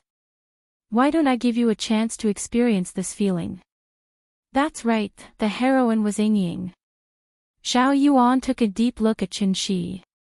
Although this matter had passed for many years, it had already become the biggest shadow in his life. When he saw the little girl in Qin Shi's arms, he immediately asked with a smile, Is this your daughter? Yes, isn't she cute? Come, Nian, call uncle. Qin Shi laughed and pointed to Zhao Yuan as he spoke to the little girl.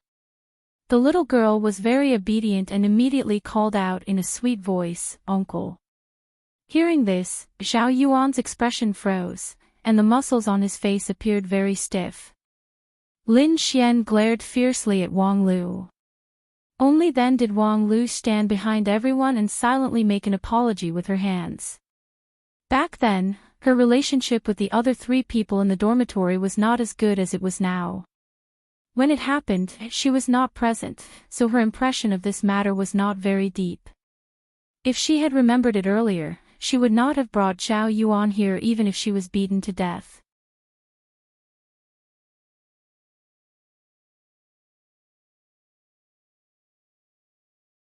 Chapter 23. The waiter quickly brought the drinks over.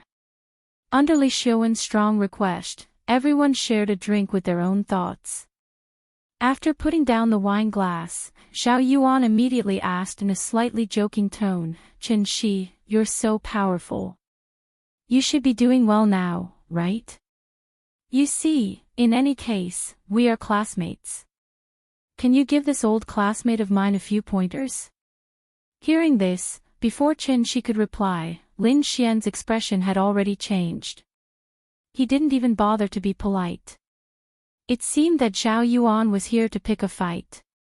That year, after Zhao Yuan was rejected, he sent someone to investigate Qin Shi. At that time, he realized that he had lost to a kid who worked part-time and relied on scholarships to pay his tuition fees. Who was Zhao Yuan? In terms of family background, he didn't lose to Li Xiuwen. Li Xiuwen had the Wenmao group behind him, and he had the Yuanlang group behind him. The two were competitors and partners at the same time. What about Qin Shi? He had nothing. After graduation, he went to an unknown internet company to work as a programmer. His annual salary wasn't even enough to buy Zhao Yuan's clothes.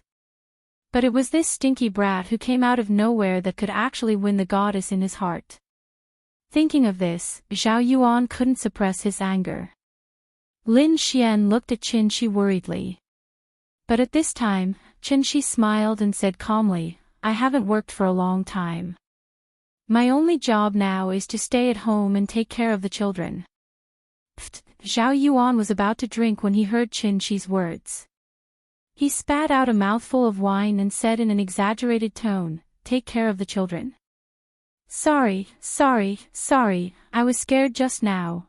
Zhao Yuan hurriedly wiped the water on the table, then continued to ask in confusion, "Isn't taking care of children a woman's job?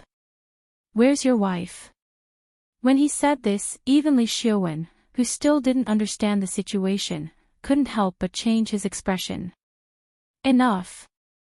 Lin Xian interrupted him sternly, then stood up and shouted angrily, "We can't afford to entertain you rich kids. Have fun by yourselves." After that, she was about to leave with Qin Shi. Qin Shi patted her arm gently and stood up as well. He looked at Lin Xian and comforted her, "It's okay, don't be angry. Let's go, I should take Nian home to rest." Lin Xian still felt a little angry. She glared fiercely at Wang, then turned and walked toward the stairs. Fang Lei looked at the situation and stood up without saying a word. It seemed that she was preparing to leave with Lin Xian. Xian, don't go." Wang Lu looked at Lin Xian worriedly. She really didn't expect things to turn out like this. It had been 6 or 7 years since they graduated. Who would still remember the grudges in school? The party hadn't started yet, but it was about to end. Li Xiuwen looked at Zhao Yuan with some resentment, then stood up to stop Lin Xian.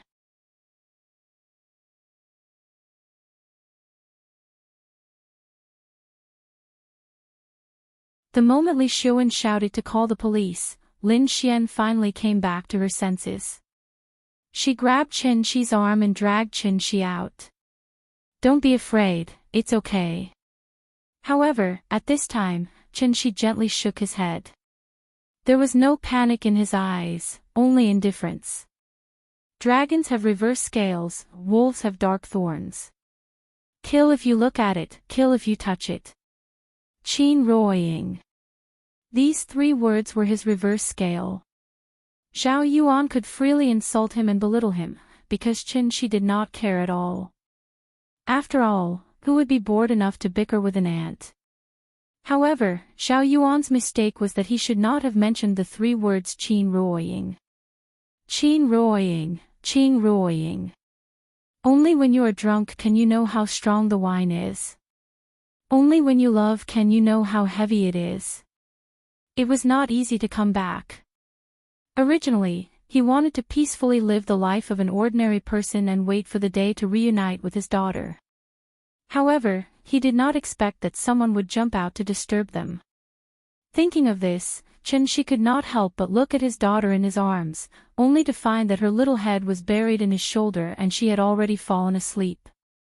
She had been outside for too long today, and the little girl's energy was used up.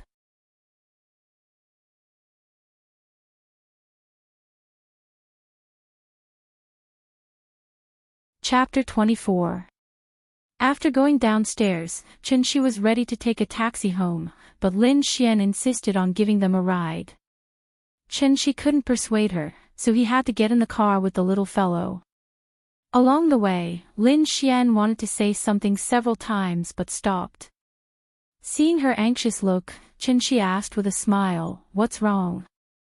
"I'm sorry. I didn't know things would turn out like this. If I had known, I wouldn't have asked Lulu to come." "It's okay. Didn't she apologize to you?" "It's just a coincidence. No one expected us to meet Zhao Yuan here." Lin Xian was silent for a moment, then asked with some worry, "Zhao Yuan, he will be okay?" She also saw Zhao Yuan's situation at that time, otherwise she wouldn't have been so scared that she immediately asked Chen-shi to leave. As soon as her voice fell, Lin Xian suddenly seemed to think of something and quickly explained to Chen-shi, "I'm not worried about him. I'm afraid that if something really happens to him, you'll be in a lot of trouble, more than trouble." Article 234 of the criminal law clearly stated, intentionally injuring the body of another person shall be sentenced to fixed-term imprisonment of not more than 3 years, criminal detention, or public surveillance. If causing serious injury, the sentence shall be imprisonment of not less than 3 years and not more than 10 years. If causing death or serious injury by particularly cruel means and causing serious disability, the sentence shall be imprisonment of not less than 10 years, life imprisonment or death. Lin Xian could only pray silently that nothing would happen to Zhao Yuan. If it was only a minor injury, she could come forward to plead for Chen-shi and strive to reach a private agreement with Zhao Yuan to settle this matter privately. But just now she saw Zhao Yuan vomiting blood with her own eyes. She estimated that it was not as simple as a minor injury. Chen-shi didn't have any power or influence, and she had a child with her. If he really went to jail because of this, what would happen to the child? "Chen-shi, why don't I take you to the station now and you take Nian back to your hometown to avoid the limelight? Zhao Yuan's background is not small. I don't think he'll let it go so easily." The more Lin Xian thought about it, the more scared he became. Thus, he voiced his opinion worriedly. "It's fine, don't worry. Since I've already made my move, it means that I've already made my next move. Relax." Chen-shi comforted her with a smile, and then hugged the little girl in his arms tighter. Lin Xian thought that Zhao Yuan was only lightly injured, but Chen-shi was very clear about the power of his kick. With this stomp landing, Zhao Yuan was most likely already done for. Chen-shi hugged Nian and turned to look out the window. The little girl's sleeping face was reflected in the car window, looking very cute. Outside the window, the neon lights flickered. Chen-shi's gaze was like a knife. That sharp gaze was like the cold winter moon, vowing to cut through the dark night sky. Zhao Yuan would never have thought that because of his cheap mouth, he would actually open a Pandora's box. Lin Xian drove Chen-shi back to the Kangju community. After Chen-shi got out of the car, she rolled down the window and said worriedly, "If anything happens, be sure to call me immediately. I still know some people in Zhonghai who should be able to help. Don't worry, it's fine." Chen-shi smiled and waved at her, then turned and walked into the community. After Chen-shi left, Lin Xian picked up her phone and sent a text message to Wang Lu, asking her about Zhao Yuan's current situation. If it wasn't very serious, she still wanted to help Chen-shi settle this matter. Even if she had to pay a certain price, she would not hesitate. After sending the text message, Lin Xian started the car and was ready to leave. But at this time, she suddenly saw that Qin Shi was still at the entrance of the community. It was already 10:00 at night, and the plaza dancers at the entrance of the community had already dispersed. The surroundings were very quiet, and she could vaguely hear the sound of the TV coming from the building. Under the illumination of the light at the entrance of the community, Qin Shi's shadow was elongated. And in front of him stood a woman. Lin Xian took a closer look and found that it was a very beautiful woman. The woman was talking to Qin Shi, and she seemed to be a little excited. Lin Xian looked at the woman and felt that she was familiar, but she couldn't remember where she had seen her before. Perhaps out of curiosity, Lin Xian stopped the car, then opened the door and sneaked over, wanting to hear what they were talking about. Right at this moment, a scene that caused Lin Xian to be extremely shocked happened. Qin Shi carried Nian to the entrance of the community. At this time, a woman appeared. She had been waiting here for a long time. The moment she saw Qin Shi appear, she immediately stood up from the chair excitedly, then quickly walked in front of Qin Shi and reached out to stop him. Hearing the familiar tap-tap sound, Qin Shi didn't even need to look to know who it was. Ning Qiudong seemed to always have that arrogant look on her face. A graceful and luxurious black dress, sharp high-heeled shoes, exquisite makeup, and expensive accessories. Even in a first-tier international city like Zhonghai, she was still the queen who stood proudly above the clouds. Although she had waited for 3 hours in front of the entrance of the community, just to see Qin Shi. But the moment she saw Qin Shi, Ning Qiudong still raised her chin proudly as usual. "Mr. Qin, I want to talk to you." Perhaps because Ning Zhonghua wasn't here, Ning Qiudong finally showed her other side without reservation. This side of her wouldn't act coquettishly, cry, or lower her head. Therefore, she was here to negotiate with Qin Shi. This woman was about 1.68 meters tall, and with a pair of 10 centimeters high heels, her height was vaguely close to Qin Shi's. Qin Shi looked at her and said, "Sorry, I'm not in a good mood today, I don't want to talk." After that, Qin Shi walked directly into the community. "Wait." Ning Qiudong reached out and stopped Qin Shi. She said anxiously, "Didn't you want 100,000 yuan? I'll give you 10 times, 1 million, how about that?" Hearing this, Qin Shi coldly glanced at her and said impatiently, 10 million is out of the question. In fact, from the moment Qin Shi made the move, the shackles in his mind called the concept of law had completely collapsed. Money? He could have as much as he wanted. If the incident with Zhao Yuan hadn't happened, Qin Shi might have considered saving Ning Zhonghua again for the sake of money. But now, it was too late.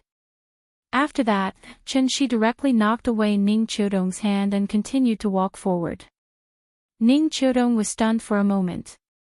When she came back to her senses, Qin Shi was almost at the gate of the community. She quickly ran in front of Qin Shi and blocked his way. Then she said emotionally, "Mr. Qin, I sincerely apologize for my previous behavior. Please forgive my rudeness." "I'm sorry." After that, Ning Qiudong bowed to Qin Shi.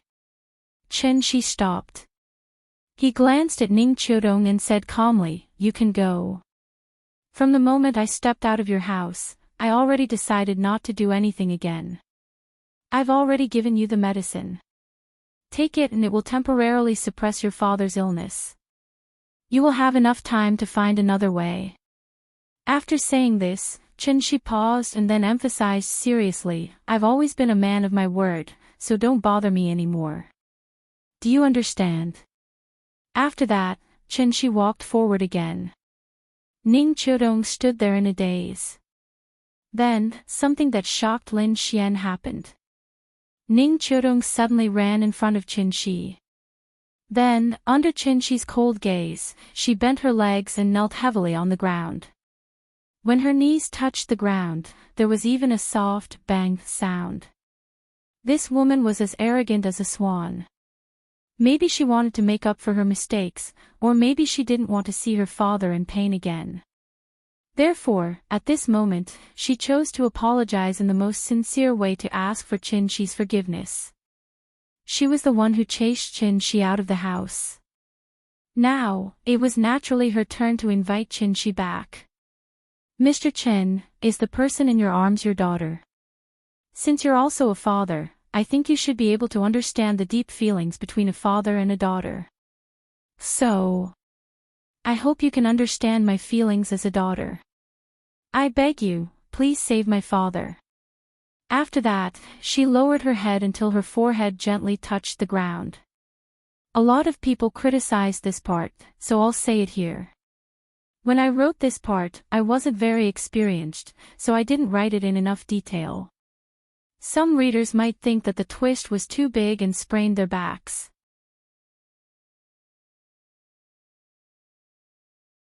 I admit that it was my mistake. In the future, I'll edit it again and make it as detailed as possible. I'll also make up a better reason. If some of my more fragile friends can't take it and are poisoned to death, please silently click X. Because I'm rushing to update every day, I really don't have time to come back and fix it. If I accidentally poisoned you, I'm sorry, I'm very sorry. Also, I don't even know who you are, so you don't have to come and tell me when you give up. If you insist on making your existence known to me, or even to the point where I feel uncomfortable, then I can only write a chapter and send you away. Above summary.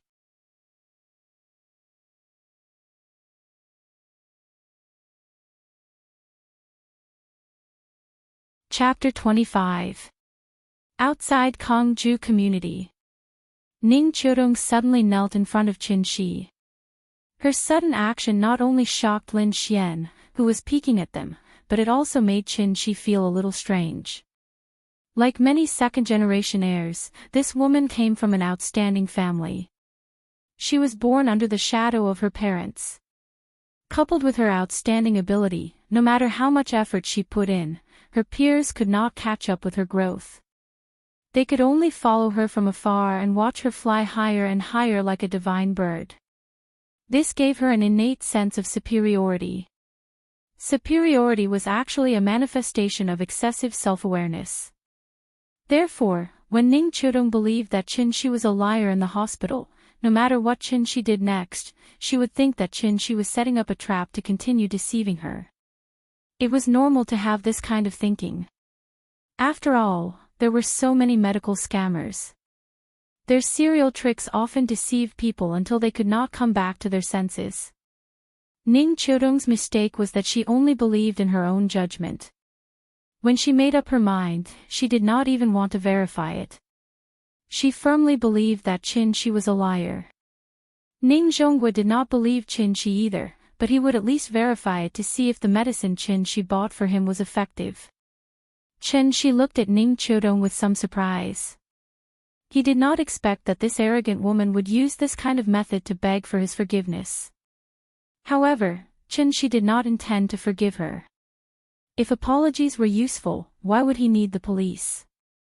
So Qin-shi no longer paid attention to her and walked past her. Ning Qiudong knelt on the ground with a miserable expression. She begged, "You are also a father. I hope you can understand my feelings as a daughter. I was arrogant and ignorant. I did not know the immensity of heaven and earth. I sincerely apologize to you. Please don't vent your anger on my father because of me. If my father is seriously ill because of me, I really don't know how to continue living in this world. I beg you, please save my father." Ning Qiudong's tears flowed as she kowtowed. Perhaps touched by Ning Qiudong's words, Qin-shi glanced at the little fellow sleeping peacefully in his arms and finally stopped. He sighed and turned to look at Ning Qiudong. Ning Qiudong seemed to have noticed something. She knelt on the ground and slowly raised her head. That miserable and helpless expression really made people's hearts tighten. Her delicate makeup looked a little ridiculous because of her tears. A faint black line ran from her eyes to her chin. It was the trace of her tears. When she saw Chin-shi turn around, the expression on her face immediately became excited. It was as if a drowning person had finally grasped onto the last life-saving straw. Perhaps she noticed that Chin-shi's attitude was a little loose.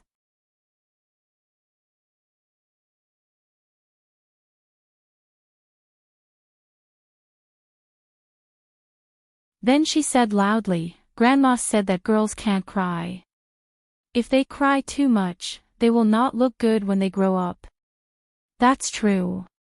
Nian Nian will grow up to be a great beauty, so you can't cry anymore. Be careful or you will become ugly. Humph, I won't cry. The little guy turned his head away with a proud look on his face. When Chen-shi returned home with the little girl in his arms, he found that Aunt Zhang had already gone to bed.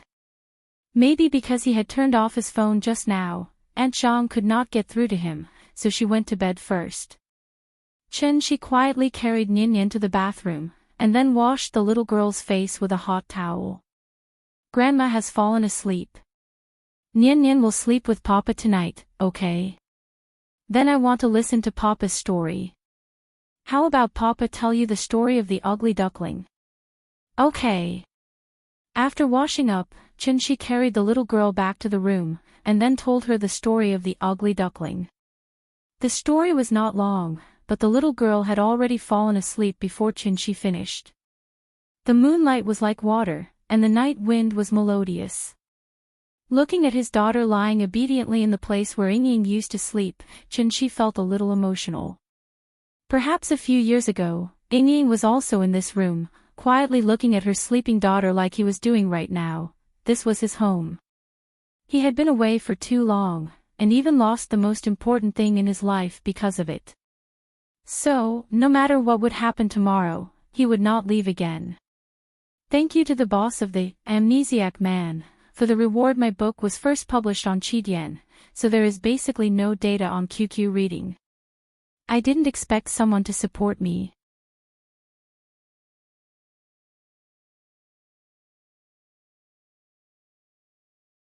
Chapter 26. The next day, Sally Restaurant. Last night's farce caused a lot of sensation, but unfortunately, when the hotel's security staff received the news and hurried over, the attacker had already left. It was said that the matter was a bit big, even the ambulance came, and a person was carried down from upstairs. It was estimated that the injury was not light. Sally Restaurant has been open for a few years, and such a bad incident has never happened. It's not because the security here is good, but because the people who come here to eat are basically some people who have a high status. Everyone is people with status. How can they fight over a small matter? So after this incident, the restaurant manager hasn't had a good sleep since last night.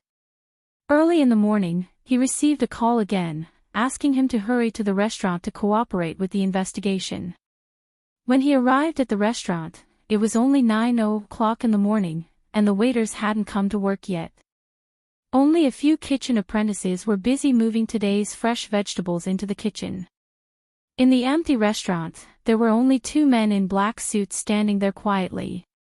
If these two men in suits wore sunglasses, it would really feel like a sci-fi movie, Men in Black. The two men showed their ID. But before the managers saw the unit and name on the ID, they had already quickly taken it back, and then asked about the incident. Although the restaurant manager felt a little strange, he had already taken a statement last night. Why are there still people coming to ask today? But looking at the overbearing appearance of these two men in suits, it was obvious that they weren't people to be trifled with, so he honestly retold everything he knew. In fact, he wasn't on the terrace at all, and everything he knew was heard from the waiter. It was said that two men quarreled at that time, and the person who attacked broke the long table with a slap. Later, they quarreled for a few more words, and then the attacker attacked. According to the waiter's description, they didn't even see the attacker's movements at that time, and the man who was hit had already flown out and hit the fence. Breaking a long table with a slap. Kicking someone 2 or 3 meters away with a kick. And seriously injured to the point that he needed an ambulance to take him away. In this regard, the restaurant manager always maintained a skeptical attitude, but the two waiters present at the time said so he could only tell the police this. As for whether the police believed him or not, that was not his concern. After the two men in suits finished listening to the restaurant manager, they asked the manager to take them to the balcony. On the balcony, the long table had not been cleaned up yet, so they walked directly to it. One of them crouched at the broken part of the table. After carefully examining it, he took out his mobile phone and took a few photos.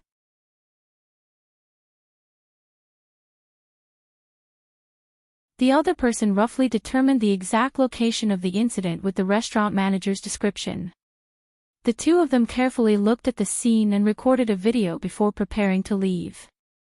At this time, the restaurant manager asked worriedly, "Officer, that person yesterday.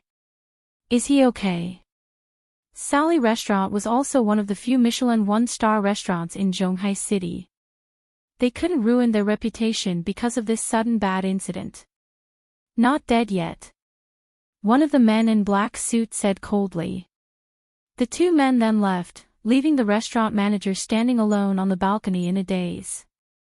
"Not dead yet." The restaurant manager looked at the backs of the two men in a daze. After pondering for a while, he suddenly realized and then said to himself with a frightened face, "Not dead yet? Chen she didn't go out today." Instead, he stayed at home to read books with the little fellow all morning. During this period, Lin Xian and Ning Chodong called him separately. Lin Xian had confirmed Zhao Yuan's situation. It was said that Zhao Yuan was seriously injured and had one foot in the door of hell. Thanks to the Zhao family's wide network, they invited an attending doctor to perform the operation on Zhao Yuan overnight, which pulled him back from the door of hell in time. However, although his life was saved, he was still in a coma and didn't know when he would wake up.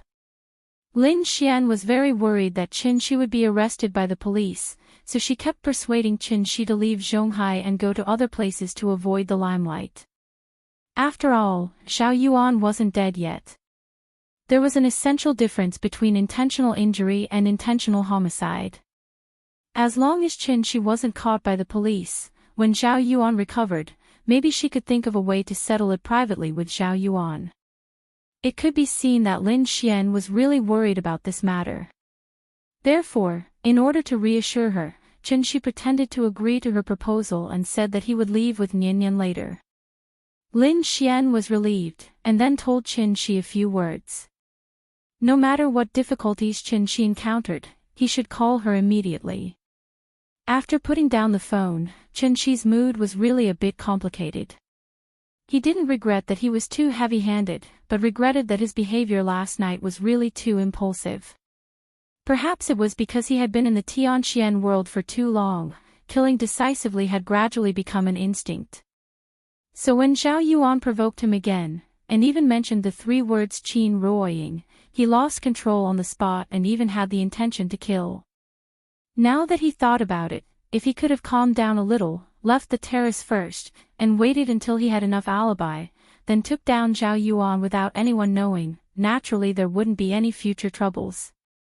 It was like a primitive person suddenly came from a primitive society to a modern society.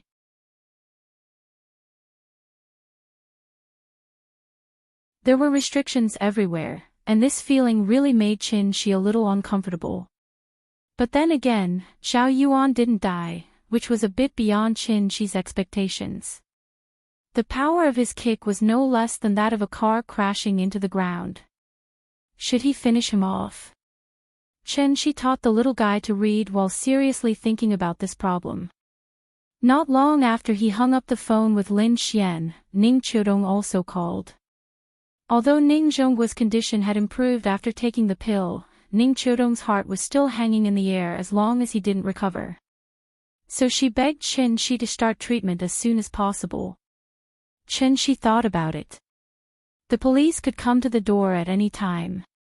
Although it was impossible to catch him, it was very likely that it would scare Aunt Zhang. In order not to worry Aunt Zhang, Qin Shi thought about it, and asked on the phone, "I injured someone yesterday, and he's seriously injured. He's still in critical condition, can you settle it? Ning Chodong was stunned for a moment, and quickly replied, can you tell me the details?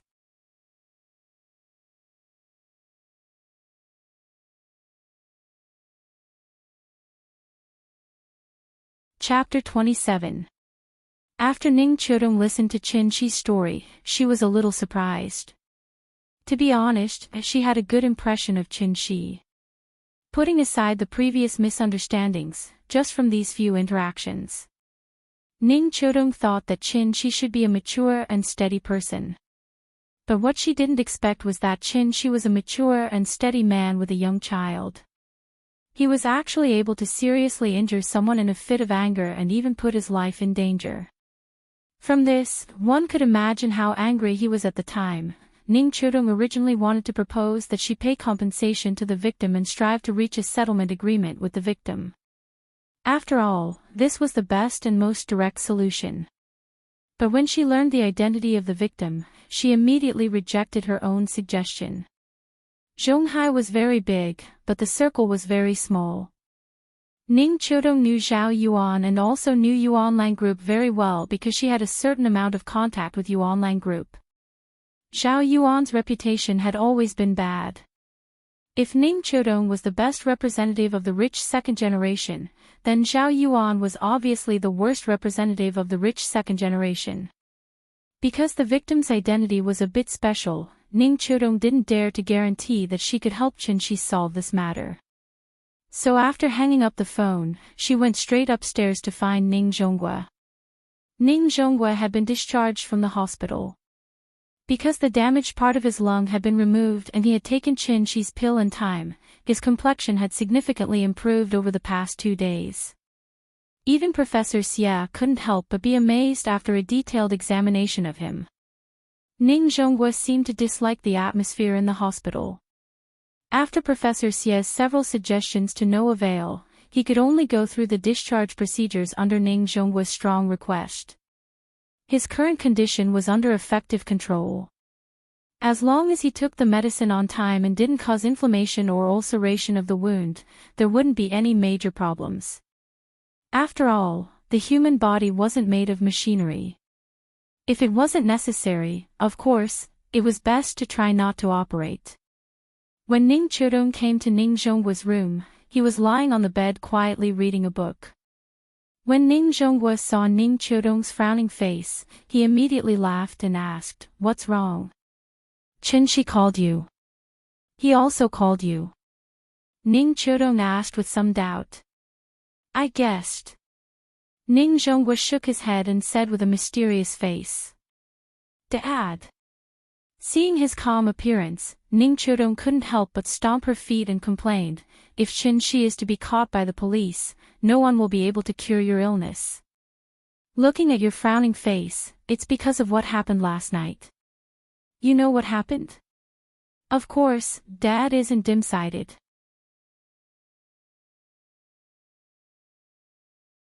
It was still on TV just now. Ning Chodong took a glass of water to Ning Zhonghua. After handing the glass to him, she said seriously, "Dad, don't tease me. Now is not the time to joke." Ning Zhonghua took the glass and drank a mouthful of water. Then he looked at his daughter and asked with a smile, "I received a call in the morning. Qin Shi injured Zhao Yuan, right? And I heard that Zhao Yuan was seriously injured. He hasn't left the safe period yet. You didn't ask him how he beat Zhao Yuan like this?" "Ah." Ning Chodong was stunned. Obviously, she didn't understand why Ning Zhonghua's focus was on this. Seeing his daughter's blank face, Ning Zhonghua smiled and handed her the cup of water. Then, he said calmly, "Don't worry, old Zhao and I are old friends. He has 2 sons, and the younger one is a disappointment. Now that he has been taught a lesson, it is a good thing." Speaking of this, Ning Zhonghua paused and glanced at Ning Chodong before continuing, "Chodong, since Qin Shi has promised you that he will save your father again, then you should be considered to have buried the hatchet, right?" I guess so." Ning Chodong's expression was a little strange at the moment. After hearing Ning Zhonghua's question, a hint of red suddenly appeared on her face. Then, even her earlobes turned red. Ning Zhonghua thought that Ning Qiudong blushed because she knew that Qin Shi wasn't a liar. How could he have known that the reason why Qin Shi would bury the hatchet and make a move again was because his daughter had knelt down and begged for this opportunity? Since Qin Shi doesn't care about your previous behavior, then from today onwards, Qin Shi is our Ning family's guest of honor. You have to be on good terms with him in the future, understand? Yes. Go, give Qin Shi a call and tell him that the matter has been resolved. Ning Qiudong nodded and then left the room. As she walked, she couldn't help but think of the scene from last night. My reputation has been ruined. I must warn him not to tell anyone. Thinking of how she had knelt in front of Qin Shi made her feel inexplicably ashamed. After Ning Qiudong left, Ning Zhonghua put down the book in his hand and turned to pick up the document on the bedside table with some difficulty. He looked at the document and muttered to himself, missing for 5 years. Zhonghai People's Hospital, ICU Intensive Care Unit. Zhao Yuan was lying on the hospital bed with an oxygen mask over his mouth. He hadn't woken up since last night. Next to his bed sat a noblewoman who looked to be in her 30s or 40s.